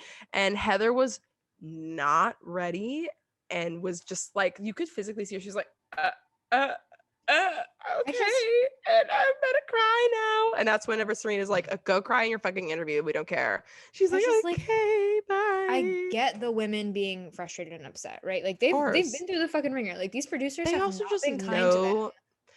They've been like, having the women come in like left and right. They've been introducing new people and like all like this is a lot more twists and turns than we've ever really seen with one cast of women. Like this was kind of crazy. Just the frequency of it in general. So I can understand their frustration. And like I try to my like rule of thumb when I'm watching something on The Bachelor that like makes me upset or like makes me actually angry. Elicits a reaction, right? Yeah. Like I like kind of try to walk it backwards where I'm like, okay, like the whole like Frankenbiting nonsense, like did I see it come out of her mouth like without interruption? Like did I physically see her say it? And then I'm like, what context could be missing to make this acceptable? And then sometimes it's just like not fucking acceptable. So like I try to account for producer manipulation it's and like it's all like of this shit. It's like when you're having a like panic attack and you're like, okay, what 5 things can I see? What 5 things can I smell? What 5 things can I touch? It's almost like that's exactly that. the process of going through. Okay, so we've started with, did this woman choose to be in this situation? Did this But it's did I physically see her say it or did I hear it? If I saw her say it, did it look like she was speaking to somebody, but like they're trying to make it I walk it back. Yeah, who does it look like she's directing it to somebody? Right. Does it look like does it look like we've skipped ahead? Are we in a new location? Are we in a new dress? Like what is happening? So you get what I'm saying? Yes. So like I try to account for that shit. And then like there are sometimes where like a lot. They just had her. Heather was standing there staring at the women, standing up. Heather didn't even get a seat. She didn't even That's what I was gonna say among the women. Like she didn't even sit down. She walked up and they're sitting on the chair. I'm on my couch, right? And they're sitting on, she's like, just like I'm fucking throwing daggers at you from this couch. But exactly. And like that's what I was gonna say is like I understand that their frustration because they've been fucking put through it, but like I don't understand how frustrated you can be knowing that you've been manipulated. Like the women that are currently there have been manipulated by producers of their own right. Like they've been watching the producers bring women in. Like I'm convinced that they're not all dumb. So like they have to have some sense of idea of what's going on. And like you all really fucking think, like y'all really thought that Heather just like up and showed up with a week to go with no help from the people that specifically lined your asses up on a couch that had no room on it? Are you for real? Yeah. And that's the only thing that I have the beef with, because I've seen it when I was live tweeting last night. I saw it go both ways where like some people were like, those girls are such mean girls, they're such bitches, such bullies, blah, blah, blah. And then I've seen other people that are saying like, can you not see that we're being manipulated, that they ganged up on this girl? And I'm like, I saw that they were forced into a corner, but those words came out of their mouth. They said what they said. And I saw pretty much all of everybody saying all of these insults were direct camera to face. Yeah. People mouths speaking the insult directly at Heather, and Heather is just standing. It is oh my god, you know what it is? Like what the fuck did she do? I want to make this so passive aggressively. I might make this a meme on the Instagram. It's the woman screaming to the cat at the table, like literally Heather. She was just like, okay, and then she's fucking like, cried. They made her cry, and she ran out. and then she didn't even spend any of the rest of the time with the women. She stayed in a room by herself the whole time, and all of the women too. I'm just like, they should also fucking trust. They should also fucking trust that Matt is actually at this point not going to take her. Like before all of that information, she did talk to Matt, and it was. This was okay. So I want to talk. Okay, Heather, I want to make this disclaimer because I think Heather is sweet and fucking precious. But there are like 2 versions of the Heather story I want to talk about, because like we are talking about that one where like Heather and the women. Okay. But Heather and Matt is another story where I want to discuss a different part of Heather, because I think that she is getting for sure the fool's edit. Bachelor producers are loving making fun of her with the pizza on her head, fucking with the revolving door, getting yelled at by the women, and getting dumped by Matt. That is what the producers were hype over, right? But I think about this woman. I think about poor Heather. She's such a Libra, the most Libra-y person on the show. And she sits down to Matt and she seems convinced in her own mind that she wants to be with him. Like, she tells him, she's like, I booked a red eye. I rented this car, which I'm like, did they really make her do this on her own? But she's just like, it's hard to find guys like that with a good heart, because Hannah was like, Hannah told me you had a great heart. And she's like, it's hard to find, like she somehow, it's like she created this entire Matt in her brain. It's like Claire and Dale all over I was again. about to say, Uh-huh. what does that sound like? And he's literally like, I obviously haven't met you, but we share a best friend. But also, like, he was just like, he was giving the most Sagittarius empty responses of like, I'm not into this, but I'm also not gonna immediately shut you down. But it was just like so odd, because I also was just getting such pick me vibes from her in this. Like, girl, please, you don't want this man. I promise. I promise. I promise. Can we make Heather Martin Bachelorette? No, I would like that, because I I would like her to have a man that's not shitty. All right, but anyway, So you want her to go through the Bachelorette? Yeah, whatever. That'd be hilarious. It'd be a shit show. Hannah all over again. Anyway, whenever we come back, I've made a fucking note. So we went to commercial during this part, and we come back to this rose ceremony night, and there is, and I know this could be literally at any point. I know this could be films for whatever, and they could put this B-roll in at whatever point, whatever. But they gave us a shot of a full moon. And all I could think of was, did Heather Martin, was this filmed on a night of a full moon? Because if this was the night of a full moon, that is why these bitches are flipping shit. Because this was unraveling. And my guesstimate on the full moon that this would have been, I would guess that this is either the Aries full moon conjunct Mars, and that was the messiest of all full moons of 2020, all of them in September. However, it could have either been that full moon or it could have been the Taurus full moon, but the Taurus full moon during Scorpio season wasn't until Halloween, and I don't get the vibe that we're at the end of October yet in the filming process. I feel like we're probably thinks we're past it. Past October? Because didn't they start filming in the beginning of September? I thought it was September 22nd. Oh, wait, you're right. Late September. I'm going to Google it. Hold on. Okay, wait, hang on. I'm thinking. Okay, so it is getting colder. There's still a lot of leaves. Maybe it is the Taurus full moon. Because if they started, that would have been about 4 weeks. And yeah, usually it's a 6-week process. On September 20th. So we're probably, this probably is that. If Taurus it was on the full moon, it was on the Halloween one. Wow. So this is Halloween night. Taurus full moon, Scorpio. That was a Taurus full moon conjunct Uranus. Oh my God. If it was a full moon conjunct Uranus that day, if that was the day that this was filmed, Hannah showing up is literally Uranus being like, surprise bitches.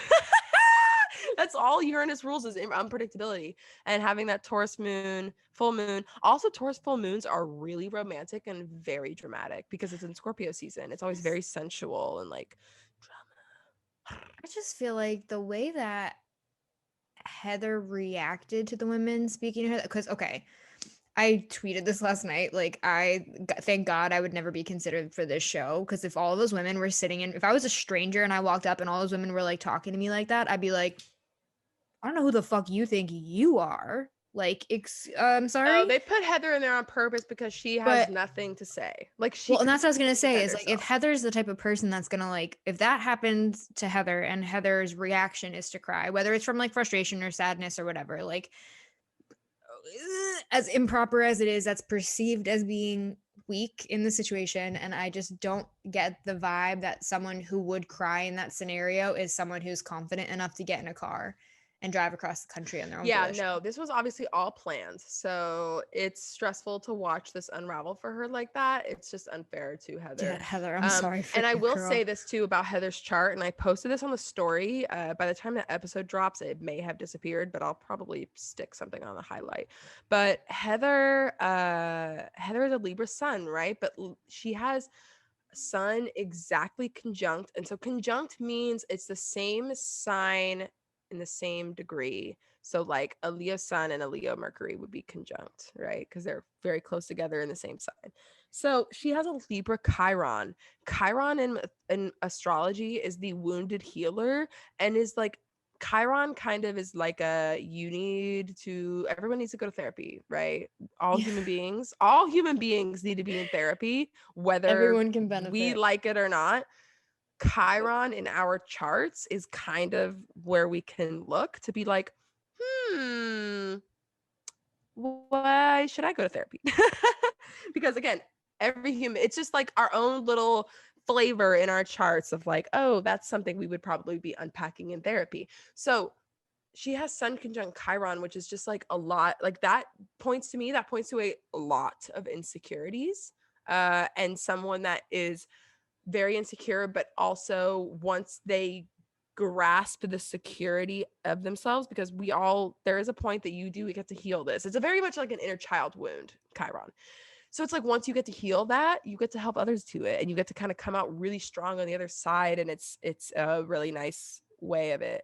And she has sun conjunct Chiron, and she posted this post on Instagram about fear and uncovering that and dealing with that. And I was like reading it, and I'm like, oh my God, this is peak Chiron. And I posted the story. So everybody go look. It's also, she's so dreamy. She's so Libra. She's so Venus. So anyway, whatever. Matt sends her home. I don't even fucking care. Their Is conversation it not was bummed. exactly what I said though? I'm pretty No, sure yeah. when we saw in the preview, I was like, Heather Martin's gonna walk up to the resort, say And something to walk right Matt, the and fuck get back out. turned right around. Yep. So I do believe that Heather thinks she was going to stay, because when he said that she had to leave, she was like, her face went, oh, Well, when okay. you have the in of Hannah Well, Brown, the most and when the producers beloved have been telling you that bachelorette. he loves you and has been talking about you this whole time, go speak to him. Oh my Yeah, God, that it's poor shitty. girl. So all the women are thrilled that he leaves after he goes in and says there will be no more women joining us tonight. They're all like fucking gleeful. He's never been so hot. Yeah. Mm. Ew, I hate that. And then we go to the rose ceremony, and he gives Michelle and Pieper have roses already from their dates. Yes. Bree gets the first rose. Rachel gets the next rose. Serena P gets the next rose. Kit, Jasenia, and then Abigail for the last rose. And that means that Chelsea and Serena C go home. R.I.P. Chelsea, to we'll our miss you. Virgo queen Chelsea, and see ya later, Serena C, the Aries, the last of the Aries sons. There are officially no more. Wait. Oh my gosh. Bree is the only fire sign left of Love that. of the whole army of fire signs. The Very good Sagittarius reigns. representation. Oh no, just kidding. Piper is there. Yes. Our At this little point, Leo. Piper the Leo is still there. Oh my God, hey, Sag and Leo, we still playing it out. What's up? But they said that they were like, yeah. She told me that the producers would get like annoyed at them when they'd be talking about astrology, because they would have to cut it all out anyway. So now we get a one-on-one date, and Serena P gets it. What? Serena P with a double one-on-one? Oh my God. This is always the point that they give a second one-on-one to somebody who had an early one-on-one.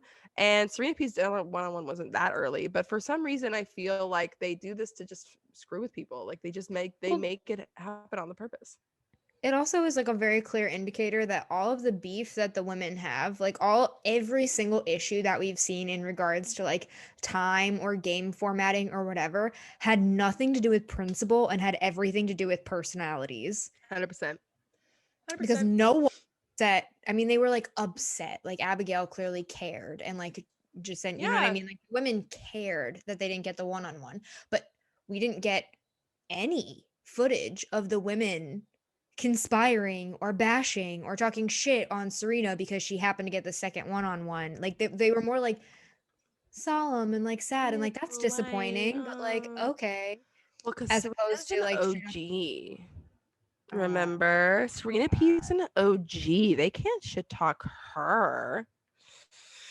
Yeah. you gave So me a migraine instantly. That is now I OG is know. now like a triggering I need to like Horrible. hold on. Just So whatever. get So it Serena out. P gets this one-on-one, and it is a tantric yoga date, which they kind of always do. You know, the show loves a tantric yoga moment. They love to make people get unnecessarily close to each other. I would have loved this And what? This is like my date. Like this I was would love this date too. Oh my perfect. God. I would be the guy, I'd be like, fuck yeah, yoga, fuck yeah, tantric. Let's like stare at each other's eyes deeply. And we're such water moons. Oh my God. So literally we are Fucking so Fab. watery. I I love love water it. moon, water Mercury for me, water Mars too. I'm literally like, how can I stare into your eyes for 5 straight minutes? She's like, I just want to swim in your soul. Yes, let's touch you. I'm gonna touch your face. Just like Let me touch you. Well, isn't she a Pisces? no. Oh no, she's a Scorpio. I actually am pretty solid on her moon sign after this. So Serena P was somebody, one of the few couple girls who had, if she was like born in the daytime, she could be a Leo moon, born in the nighttime, she could be a Virgo moon. After this date, I think she's a Virgo moon. It's pretty fucking clear to me. Especially because like, so I'm here to debunk the myth that Scorpio is the sex sign. All right, let's go. So, Bree is not Bree. Serena P is a Scorpio. Wait, yeah. I was gonna say I can't be part of this conversation because I will say some mean shit. I will not be nice. all right, Scorpios. I love y'all. Y'all are great. Y'all are so fun. Is known in the like locals astrology community, in the general everywhere world, that Scorpio is the sex sign, and Scorpio loves sex the most and is the most passionate, and you know, is Scorpio's gonna fuck you and fuck you over, and it's gonna be kinky, crazy sex. So that's like not true. I mean, so all right, Scorpio is a sign that is associated. Every single sign like rules a body part, starting from the head to the toes, or head to feet. Head is Aries, feet and Pisces. So when you go all the way down, Scorpio rules the genitals, which, you know, is fair, but that's because it rules reproduction, and that is like what Scorpio is known for being able to do, is reproduce and regenerate themselves over and over and over. So it has then, because of that, it has gotten linked into the sex thing, and it's ruled by Mars. Scorpio's ruled by Mars. Mars is all about lust and sex and action and all that shit, right? But I know more Scorpios that are asexual, that are more timid, not timid, but Scorpios that are much more reserved in sex than what typical astrology says. And Serena P is a great example. She wants her intimacy to be shared privately, and that is Scorpio. Scorpios are very private, very, very secretive. And also Virgo moon, if she's a Virgo moon is all about like cleanliness and like basically, and okay, when she was saying on this date, so she's in a tantra, she's on his lap, they've already done this crazy shit looking like a goddamn yoga magazine when she's just flinging around. Very flexible. She's so little too, and he's so large. He could just pick her up and throw her anywhere. He's got his legs up and she's on him. It's just like all sorts of crazy shit. Yeah. And so, but then when they're having the moment, the exact moment that Blake Moynes and Tayshia had, where they are staring at each other's faces, right? And that's when she realized she didn't have the chemistry with Blake, and that was when he got the boner on that date with the woman doing a little over him. Anyway, she is interviewed, like she's having this moment, like she's in her ITM talking about this, and she's like, this is the worst date ever. I do not like this. I feel super uncomfortable. I'm not into public affection. This is not something I would have chosen for myself. Like I took it's beyond my comfort zone. I'm in my head. She kept saying, I'm getting in my head about this whole thing. That's where I'm like, okay, Virgo moon, I see you, because the emotional, she could have been having an emotionally connective, passionate moment, which would have been Leo moon and a Scorpio sun. Whew, yeah. But a Virgo moon is taking the Virgo part of the overthinking, the worrying about like what she looks like on camera doing this. Like it's like that inception, like she's taking it too far. And that is the Virgo moon. And what I think is Virgo moon. She could be a Leo moon, who knows? But I'm guessing Virgo moon. And that Scorpio, yeah, private. She's not interested in doing all this shit on there. But I bet she has some freaky fucking sex. That's all I'm gonna say. That's all I'm gonna say. So anyway, I do think though that like also just kind of like get into it. It's not like you're having sex on camera. Like you're just sitting in his lap, you know? Like for me, I'm like, just breathe, girl. It's okay. But whatever. But also, I feel like we actually had. I think I said almost this exact thing when Blake and Tayshia had that date, because like Oh yeah. and then something similar to you last night while it was happening, but like while it may not necessarily be like comfortable to stare into your partner's eyes in an uncomfortable situation or like with all these cameras around, if it's like a good vibe and it's like a good relationship, good feelings, it shouldn't be actively uncomfortable. Yes. Yes. Like it might not exactly. be like totally great because like there are all these outside factors. I would feel fucking weird if I was trying to create intimacy and there were cameras around. Like that's just not for me. However, you should never feel like this feels wrong. Yeah, It probably like is. she was freaking out, like to the point where her toast at the end of her night portion date was cheers to never doing that again. And what was wild to me too was that when they were having their night portion date, he was kind of asking her like, "Oh, how'd you feel?" And she was like, "I didn't like it." And she was like, "I did not she said, yeah, cheers to never doing tantric yoga again. Says that he likes it. So he does compliment. He likes the Sagittarius in him, says that he likes that Serena P was honest and told him that he didn't like it. But it's just like I don't know. He seemed to enjoy it. And then, okay, he did the classic Sagittarius move where he was literally about to sit down and be like, wasn't that cool? Wow, so nice. What a little moment. Cool. What a nice moment for us, right? And then she was like, actually, that was horrible and I hated it. He was like, oh, yeah. Yeah, that was kind of weird. I felt naked looking at you. Like he was sounding like he was like, I kind of liked it. And then she was like, I didn't like it. And he's like, oh yeah, you're good. You're right. I didn't like it either. And it's just like, I feel like he kind of probably did. And he was downplaying I think he liked it. Yeah, I think so. I think that he had no idea that she was as uncomfortable. Yes.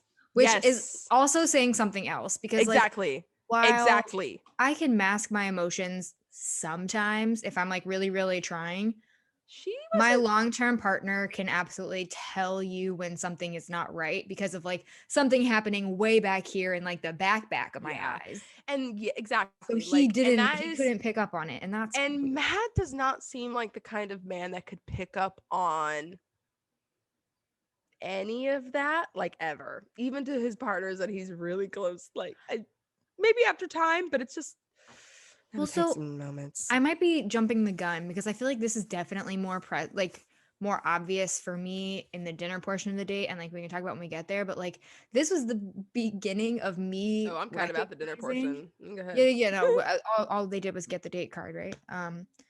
Oh yeah, they got the great really date card for, and Jasenia is the one that gets the one-on-one, and Abigail and Kit are tough freaking out.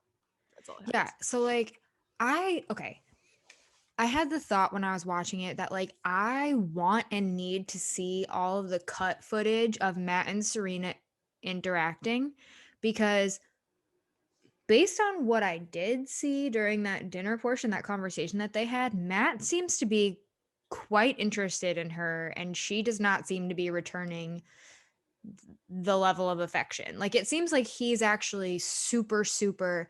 I feel like, based on what I've seen, which is not a lot, that if the trajectory word, I'm trying to figure out how to like word this, because like I'm not spoiled, but like I'm kind of spoiled. Yeah, well, But like I I feel feel like spoiled if after watching last week I because agree. Well, everything then that also what Chris happened Harrison last said. week would not have happened if a certain someone didn't win. But anyway, But we we'll won't see. spoil We you. shall Uh, fucking see. Okay. but I got the vibe that he even said it. This is after his date with Rachel, in which Rachel has said like, I'm falling in love with you, and he's all excited about it, and he's reciprocating those feelings. But he tells Serena, he's like, I didn't think that I would have feelings like this at this point. And like that to me signals like, oh, so he's like for real about her, because we're close to the end. So any feelings that would be overwhelming him at this point in the process must be Yeah. strong Are ones. going to be good ones. Yeah, exactly. Because well, overwhelm. So Sagittarius translation, right? Overwhelming feelings is literally like, I like you and I'm freaking out. That's like what Sagittarius, especially a Sagittarius man like him, who's and Libra Venus, who's just so used to just dating, not like long term, but like casual. Yeah. His 4-month long relationship where Serena P's like, yeah, I dated someone for like 5 years. So but Love that.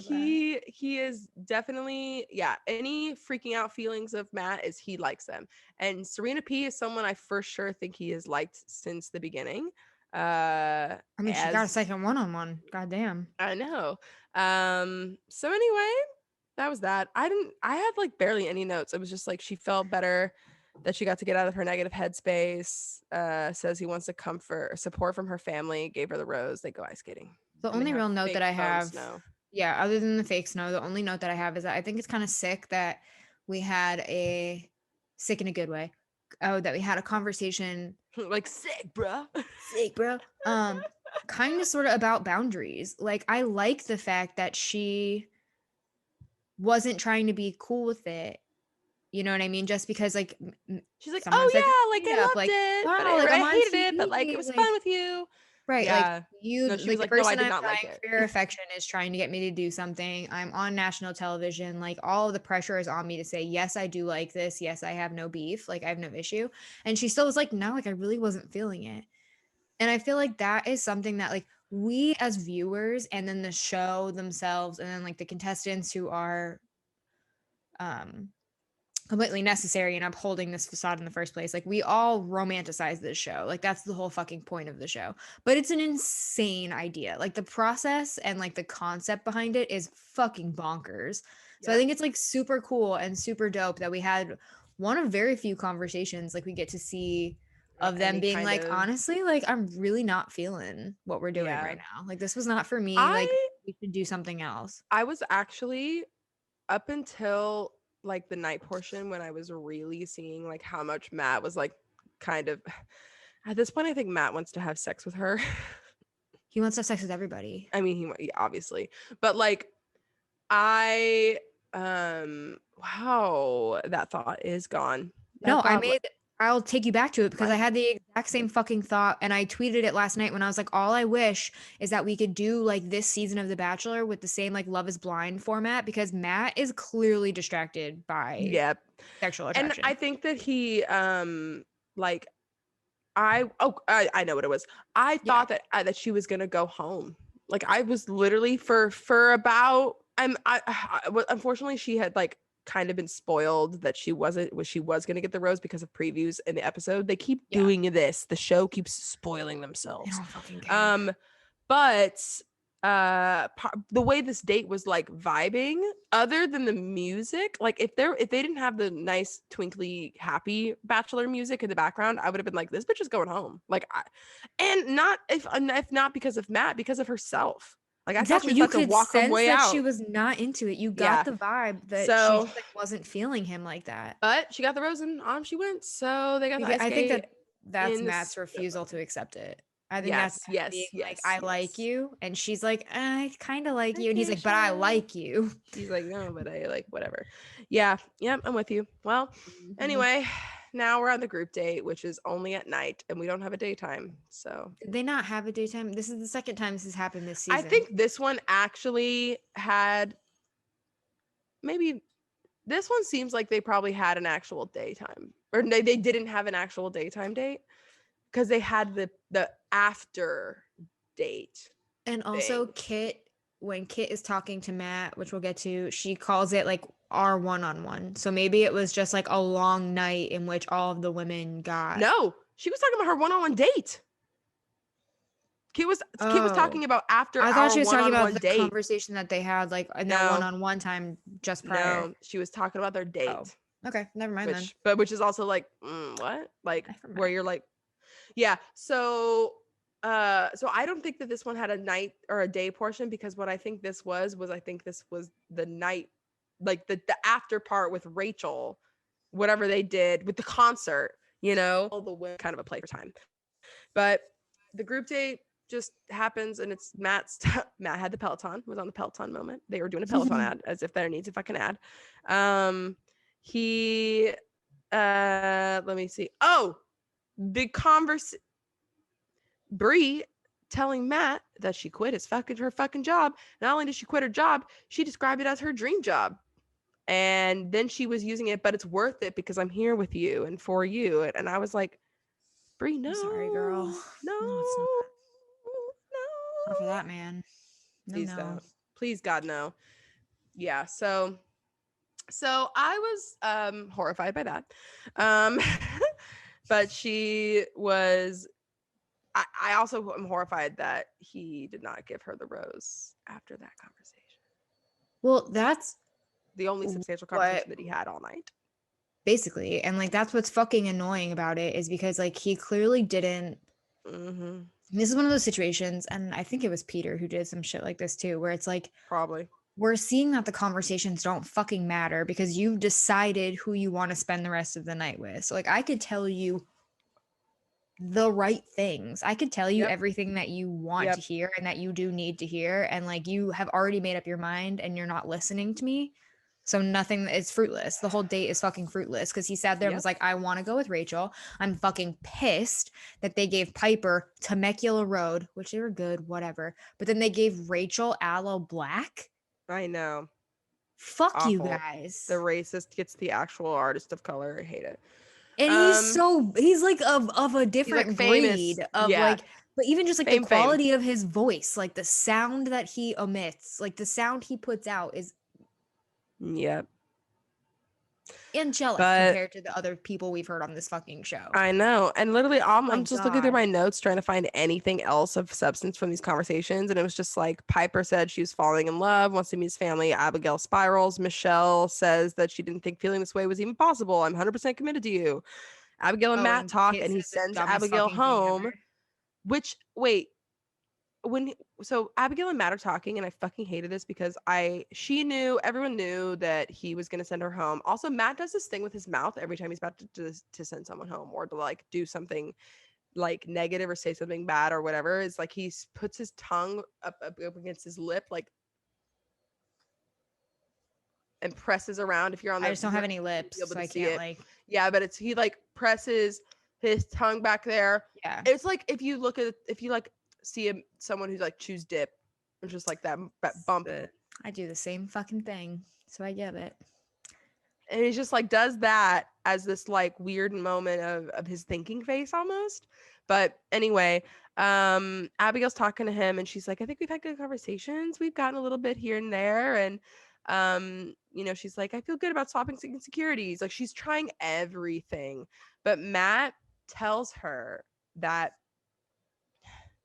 he was so confident with their relationship after I gave you the first impression rose that, oh, it gave me the confidence to explore relationships with other women.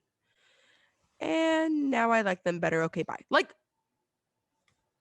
Straight what the up. fuck was that? What the fuck was that? That was actually the most heinous not the most heinous. Ugh, God. If He I was, does so much bullshit, but like, come on, Matt.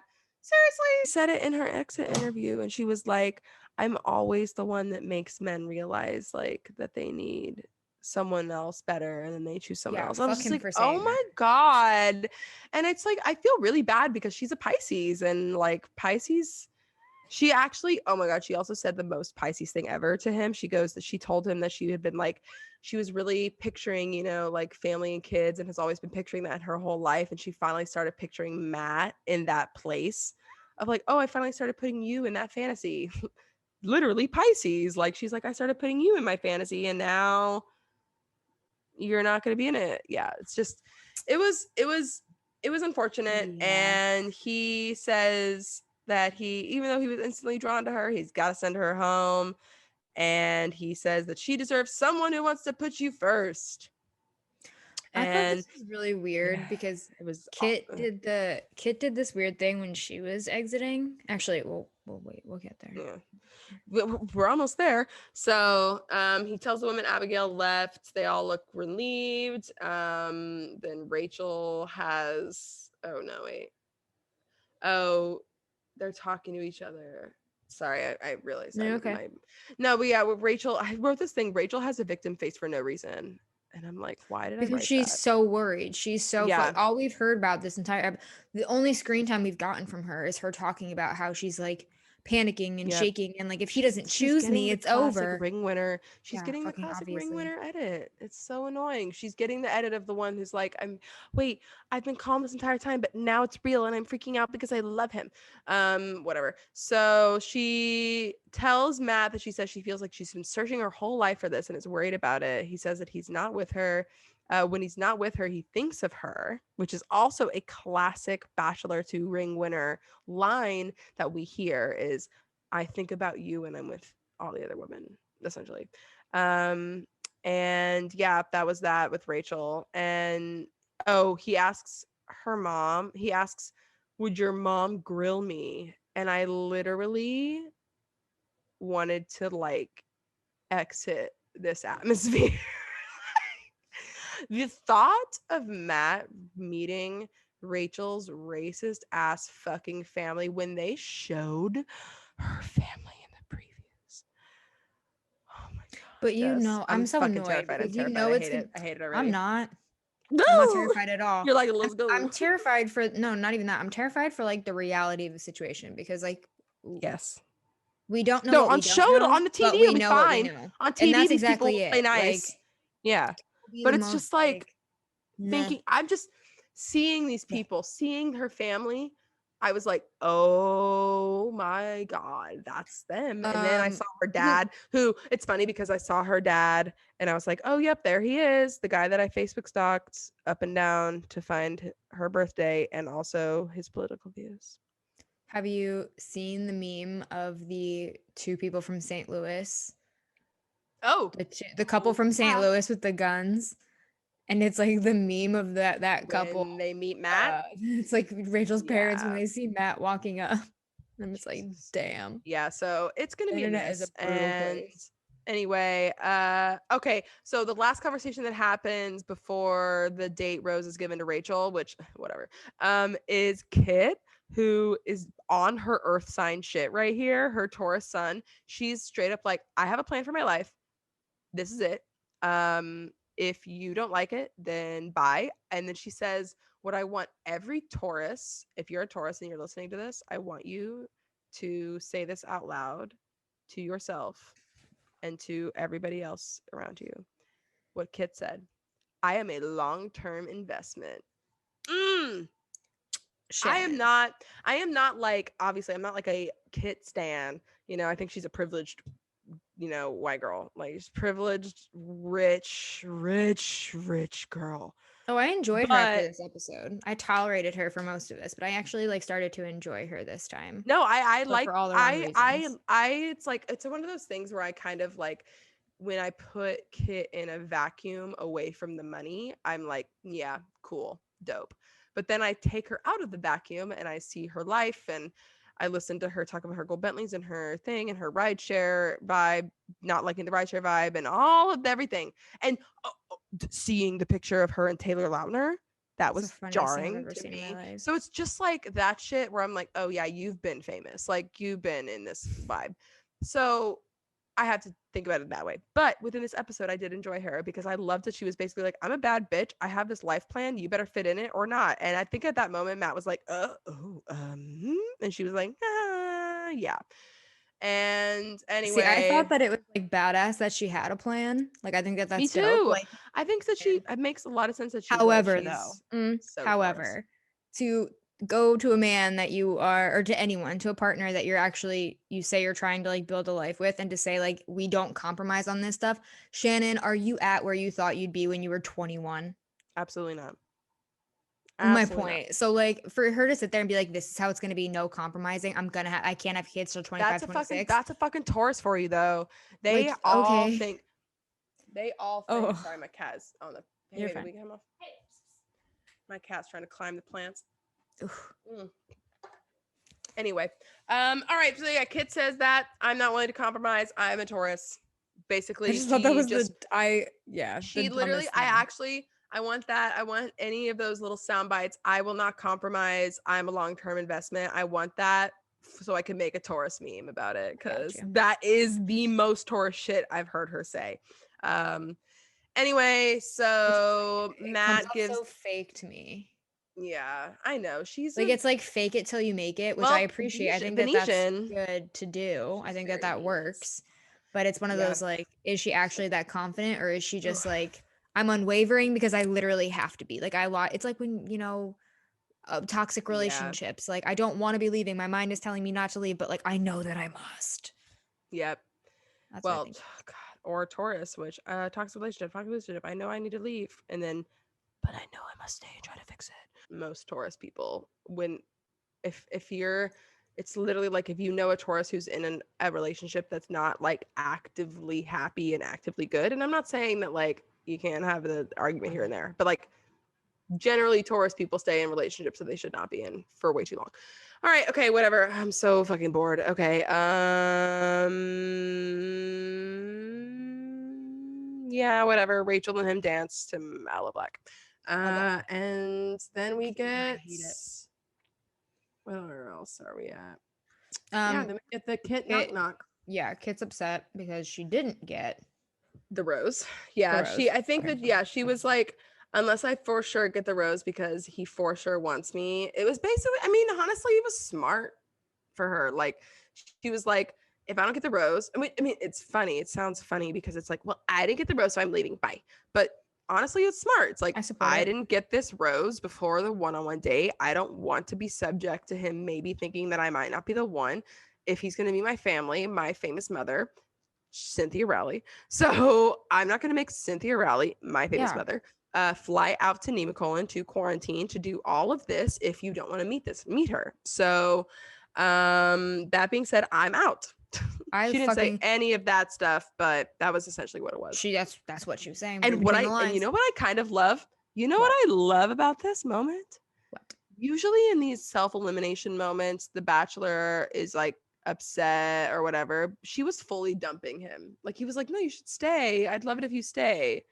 And she goes, no, it's best for me to go.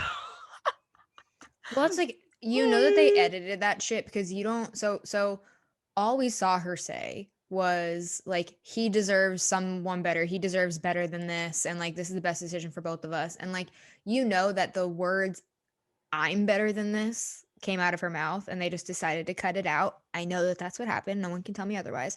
But I think that it's completely and totally fair to, here's what gets fucked up, and here's where it gets like kind of gray, is I'm all down for like, if he doesn't pick me, I'm clearly not his favorite. And if I'm not his favorite, then why the fuck am I here? Like, if I'm not his favorite out of the group, then I'm probably not going to win. So let me just like get out before he can get out. And that's good and dandy. And I support that. And that's fine. That's what Kit did. And I'm here for it. What I don't like is when people kind of try to do that, but they make it into like the ultimatum where it's like, I'm going to go unless you pick me. And Kit was like, you didn't pick me, so I'm leaving. Bye. I loved it. I support. Me too. I support. And I love it too because she was in all this fur and she just rolls in back to his place like, I'm in my furs. Goodbye. And she's also like, I've been here before. I'm Yeah, I know where his house is. Like, you know, we had our date there. I'll leave my You shoes know, where on. we like Thank you. made dinner. Yeah, it's like fine. I won't be here long, Matt. My Bentley is outside Yeah. Well, and funny. It's like I I need to fucking hated be her 5-year plan, but I loved this. yeah, she's like, I'm on the way. This Bentley is about to take me back to New York City. I'm gonna have a meeting about my fashion industry, my life, and my money, and yes. And also, you know what I also loved? Yesterday, the only thing she posted on Instagram was a smoothie recipe that I actually didn't even hate. Yeah, I mean, at the end of the day, I'll give her this. And like I said before, like fake it till you make it, whether it's real or it's not. I support the attitude, but it's like, who actually fucking cares? Like Kit's like, Yeah, because we see people fall into the trap of like the Bachelor becomes their life when they leave, and Kit's like, no, thank you. yeah. This is no longer beneficial to me. I'm not a tool. Kit barely fucking posted about the show, ever. Well, She that's it. She posted doesn't fucking need nothing. it. Yeah, exactly. She posted nothing in her fucking stories. The only thing she would post a regular photo she was probably going to post in her grid anyway. And then she just put on the bottom the copy paste, watch The Bachelor at 8/7 Central on ABC. Like, that's it. On No, Monday Kit's nights. got the right mentality. Yep. She's like, I don't need a show. You need me, bitches. And that's it. It's like we see how many people get chewed up and spit out by this show because they're like, I need this show so I could be famous. And Kit's like, no, I don't. Yeah. She's like, I'm famous. I am famous. Like, I know Taylor Lautner. I knew Taylor Nolan was brunette. I still wear pink. He's been a family friend. Didn't you see me? I was brunette in that pic. Ew. So you know it's old. 2008, not 2008. Yeah, actually, that picture did age me. What is strange? Like We'll post the picture. I'll post the picture on the story. That all stupid right, conversation about her after being. Yeah, I guess we gotta stop talking about it. yeah, I'm over it. I love her, but I just find don't love her. that whole thing so fascinating. Because nothing says like not overbearing parent, but like hard to please parent Yeah.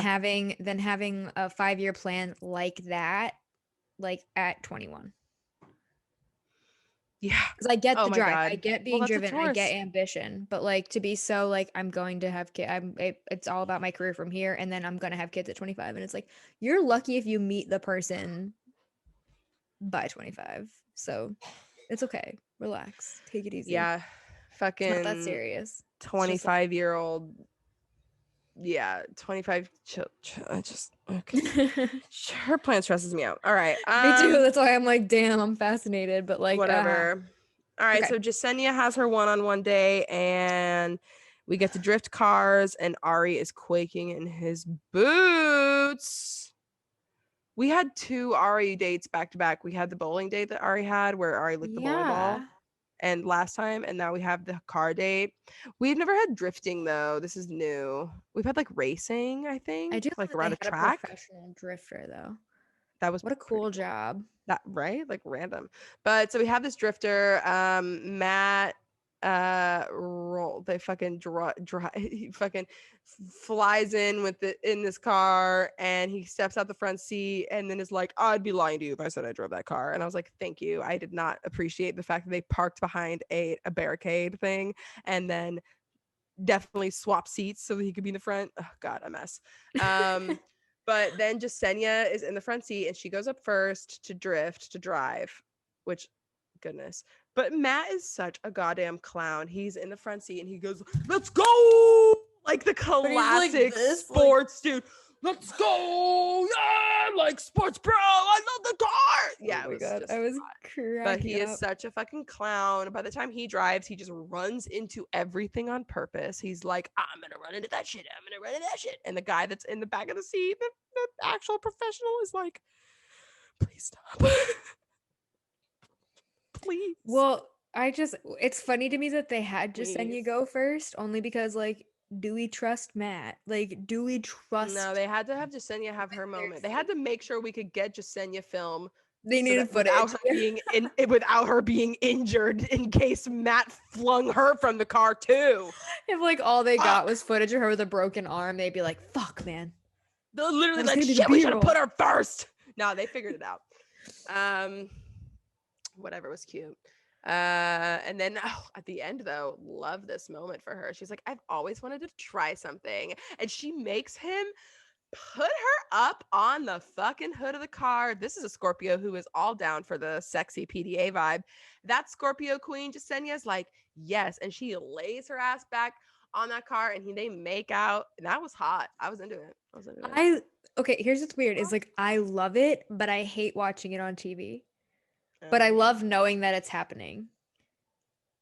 Okay. You know? I'll give it to you. But there's something about it happening on camera. I think it's because I'm like hyper aware of the fact that like I know how many people are standing there. I know, right? Apparently, though, what I've heard and what Becca always says on They her like podcast, turn Straight around Abroad, and stuff, right? no, that they become invisible to you. They Well, become that's what so someone used said. to it that it's like Well, a yeah. fourth wall. But The someone said invisible maybe it was something. Dean. I think someone came out in an interview recently and said that the producers like try to, if they know that like something is getting steamy, they won't watch unless they like have to be watching. Yeah, I mean, you because, could point the camera on and then turn around. like as long as the know, camera guy is watching, not the producers don't need to be watching. Yeah. But and camera people seem worse. People film all sorts of stuff. So whatever, they make out, and then we have the night portion of the day, and it's really fucking bland. They don't really talk about much. She mentions the thing about wanting to be a rock again, and then we get more footage of the other women talking about how they don't think that Jasenia and him have chemistry than we do of them actually at the date. I would love to see for myself. Yeah, right. I'll say that. Yeah, Jasenia says that her family would be anxious for her to find someone, would be happy to meet Matt. He's doing the tongue thing. I literally wrote it again. He's doing the tongue thing with his mouth again. And then he picks up the fucking rose after he ITMs that their relationship is not there, picks up the rose to reject her, and then sends her ass home. And I need to know, the Grim Reaper goes, gets her suitcase, and all the women are thrilled. I have two things that I take away from this night portion. Okay. And I tweeted this, and the first is that like I don't know what Matt's calling is, but it sure as fuck is not poker. It's not any kind of like deception. Yes. Matt does not have it. Matt Sagittarius people in general are really bad at hiding their faces, but he is really bad at it. That is fucking terrible. He can't. He's the worst actor I've ever seen. He can't even pretend to be into these people. But it's funny because you can see that he's trying into everybody. Yeah, it's weird. It's so bizarre. But then the second takeaway that I had is that maybe this isn't really a takeaway, but the second thing that really stuck with me is my big mystery, the thing that I need solving this season is, are producers instructing / advising him to pick up the roses and then put them back down? Like, I don't understand if like this is something where they're like, okay, so what you want to do, like when it's time to give out the rose, you want to pick the rose up, you want to tell this person like yes or no, and then give them the rose. And he's just like, okay, like I can follow the rules, and like picks it up and is not equating to like you don't need to pick it up if you're not going to give it out. Or is he like subconsciously doing this very like lack of awareness, cruel type thing where he doesn't even understand that he's like saying all these great things while waving a rose in their face? Any one of those women has been conditioned to think that she's getting that rose. And for him to just like put it back down is absurd. It actually upsets me to watch because it's happening. Because like you said, you can see it on his face. So we know when he picks it up that he's not giving it out. And we're like, why are you touching it? Yep. Don't touch the rose. Stop. But he rejects her and says that you deserve unwavering love and respect. Oh, and I mentioned that he said unwavering, which is something that Kit said to him that fucking knock night before, whatever, where she goes, no, I'm unwavering in this. She said that to him first. that classic Sagittarius, that classic mutable Mercury was like, ooh, I learned a new word. I'm going to use it. I'm going to use it now. I am also unwavering. So anyway, I can add he that says, to my yeah, lexicon. literally. Fucking, oh my God. Mutable Mercuries. That goes for Gemini, Virgo, Sagittarius, and Pisces. All 4 of those Mercury signs are the classic, like, oh, I just picked up a new word, a new word, a new word. Hey, I have And a word of the it's day simple. And Whatever. yeah, I got to repeat it immediately. Like it was on his mind. So yeah, that's that. And then we have the rose ceremony. And Pieper, I had to mention that Pieper looked so fucking hot. Her dress was amazing, so gold. It was like gold, shimmery, beautiful. She was just the Leo was stepped out in full form. And I also think that she wore a great dress for her exit. Compared to what the other women seemed dressed down comparatively. They were And maybe all it in was black. the length of the dresses. They were as all in well. black, and like what? Serena was in red or except something? stupid fucking Rachel was in Oh that God, I hated ugly Rachel's ass dress, the beige sleeves. dress. Yeah, the beige sleeves. God, girl, what the fuck? Hate Yeah, I was not you, down for that. hate your style. Yep, great. The only dress I had liked on her this season, I liked her green sparkly one shoulder dress. That was like 1 or 2 episodes in, rose ceremony dress. I thought it was cute. I thought she wore it well. And then one other dress I liked, but whatever. Anyway, Chris and Matt talk for no fucking reason. I don't care. Matt has a boring speech. Also don't care. And then he gives away his 2 flowers left. 1 to Bree. Bree must have a record for the amount of first flowers that she got on all the I rose believe ceremonies. that rose Like if she quotient did, is a thing from Game of Roses for listeners who don't know. yes. But I believe that Game of Roses said on today's episode that she has the like craziest rose quotient this I season. bet. Because it's on, she either has the first or second rose, or a group date rose, or a one-on-one date rose. Yeah. So she's had, I think, 2 date roses, maybe. But anyway, he gives Bree the first rose and Michelle the last rose, which means Pieper goes home. Honestly, I felt like, other than the Serena P, I could have put Bree and Pieper as a toss-up for him. Like I was pretty convinced on Michelle, but I was surprised that Pieper, like, it just didn't quite make it for the Sagittarius Bree. He keeps now Bree is the only fire sign left. Actually, wow, we are at top 4. Wow, time for some real fucking compatibility to go. So we have Rachel the air sign, Michelle the air sign, Serena the water sign, and Bree the fire sign. It doesn't surprise me that all the earth signs are gone, because I knew that by the end that Sagittarius would be done with the earth signs. He would never, And honestly, I think after hometowns, my guess is that the next order of business is Serena P is out next. Michelle is out next, and Bree and Rachel are top 2. Which would be literally crazy to me if that was the case, because Bree is a Sagittarius stellium and Rachel's a fucking Libra sun. And I need to look at her whole ass chart. Yeah, I mean, but I'm just thinking about like the astrological compatibility of that stuff is wild, because Matt's a Libra Venus, and literally they couldn't even. Well, I mean, at the end of the day, I can confidently say I don't think he's going to marry any of these women, regardless of what the next calendar year looks like. Hundo P not. Just saying. No, I completely agree with you. She has Venus in Leo and Mars in Leo. Yeah. I think that. Oh fuck! I don't know. I really want Michelle in the top 2. I really want Michelle. That's my opinion. Okay, so my opinion of all 4 of these is that the best astrologically suited for him is Michelle, and also probably Rachel. But because I don't like Rachel and she's a racist, I want it to be Michelle. But I don't think it's gonna be she's got to be picking Rachel. But yeah, so That was that. And what is it? Oh my God, Serena C. What is this cut at the end? The credits is like Oh my Michelle God. does push-ups to pump herself up. Yes, I It was love so it. hot. And Mhm. it was Serena C like cracks her back. Like, what the fuck? That was funny. So yeah. But all right, I know what you have in your hand, and I don't think I'm changing my mind. So, okay.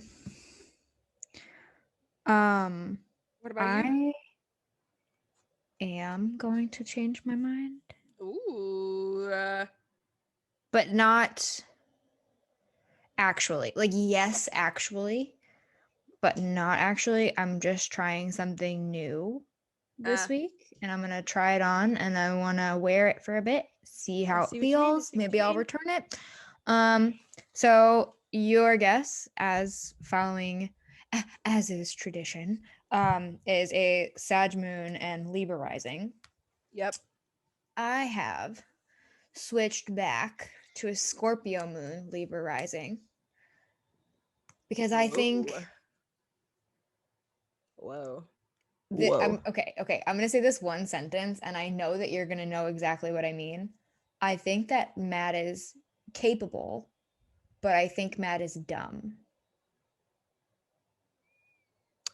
I don't think it's about capability at this point because I think But I mean, the like, other I think thing he's too is like, that a I think new he moon. has the like emotional depth, and I think he's got like all of these layers that you would expect that we haven't been seeing. I just think that he's non-communicative in the ways that he maybe should be. Mm-hmm. Interesting. Maybe. It's possible. I'm still Like I said, pretty I'm being super vague convinced. because I'm not, like I said, I'm not sold. Yeah. I'm just like No, it's trying it fair. on, And also you're allowed to have see how I opinions, feel. Have the Well, opinion. I think there's like, Go back I to think Scorpio moon. it's like pretty hard to argue with the Sagittarius moon reasoning, like the logic that you've been presenting. Like it's a very difficult thing to be like, yeah, I don't think so. I just like, Yeah.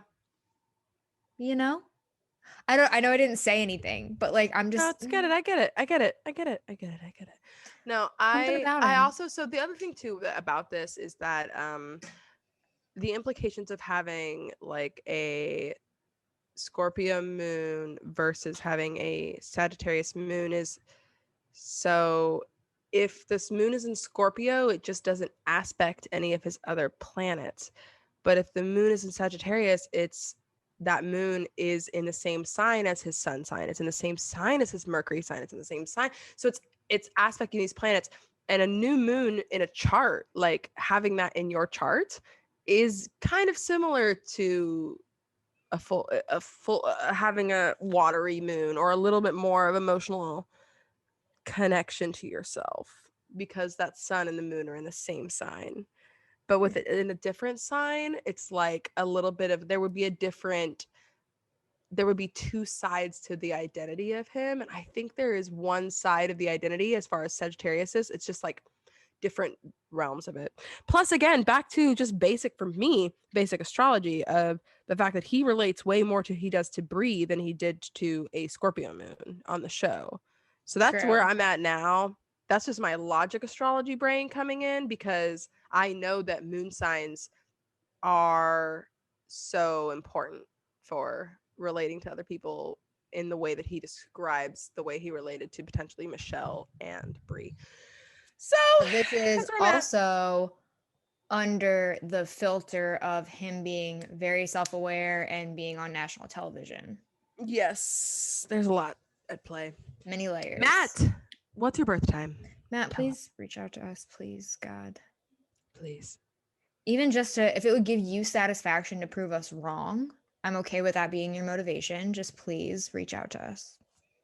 Please. Hell yeah. I'll Please. keep reaching out to you, but please don't block me. Yeah, Thank you. literally don't block us. Yeah, wow. But anyway, thanks for listening, y'all. To this really very long episode. we It'll had a be. lot to talk about at the front, and we appreciate you for sticking around for that part and for this part. And if you did stick around, how about you hit like on, if you're watching this YouTube video, if you're listening to this somewhere, like us, subscribe to us, rate us, do all of the things, follow us on Instagram. I do the roses align.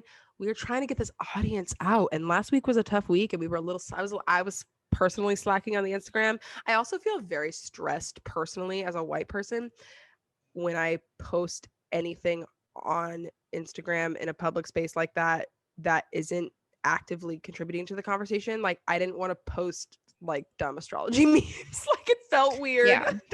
And to promote Like, our read the own room. podcast, like, I right, agree. like promote the White Lady podcast about the Bachelor, about astrology. Like, we could take a chill.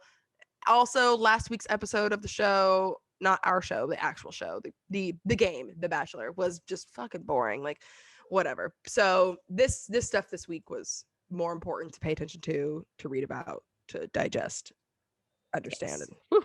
So yeah, but we're moving forward. Hashtag fire Chris Harrison. And also, oh my god, I posted that video you sent me on the story. I think that person, Oh my like, God, yes. the Yeah, the TikTok, Vine. I TikTok. posted that TikTok. I think that person should Vine. replace Chris Harrison. And how did Vine? God, what year? Fuck did that come from? Oh my god. But yeah, they should replace Yes. Chris Harrison. I love it. Honestly, I want to watch all those shows. Can we just get I would into watch like all of TV them. production and get it done? I want Yeah. to produce the murder one, where it's like all the lesbians are on the Bachelorette, and none of them know who the Bachelorette is, but one person subtly manipulates everybody week by week, but no one knows who's manipulating them. That's the one I want. Yeah. That's what we're talking about. Where That it's would like that make fucking such a good game. lesbian drama. Oh Where god, you damn remember it. that like game you used to play at camp where Yeah. you like shake hands with people and you like scratch their palm if you're the murderer or something Yep. like Or that? you walk around and you like you tap your shoulder. Yeah. Yep. Exactly. So Nostalgia. yeah.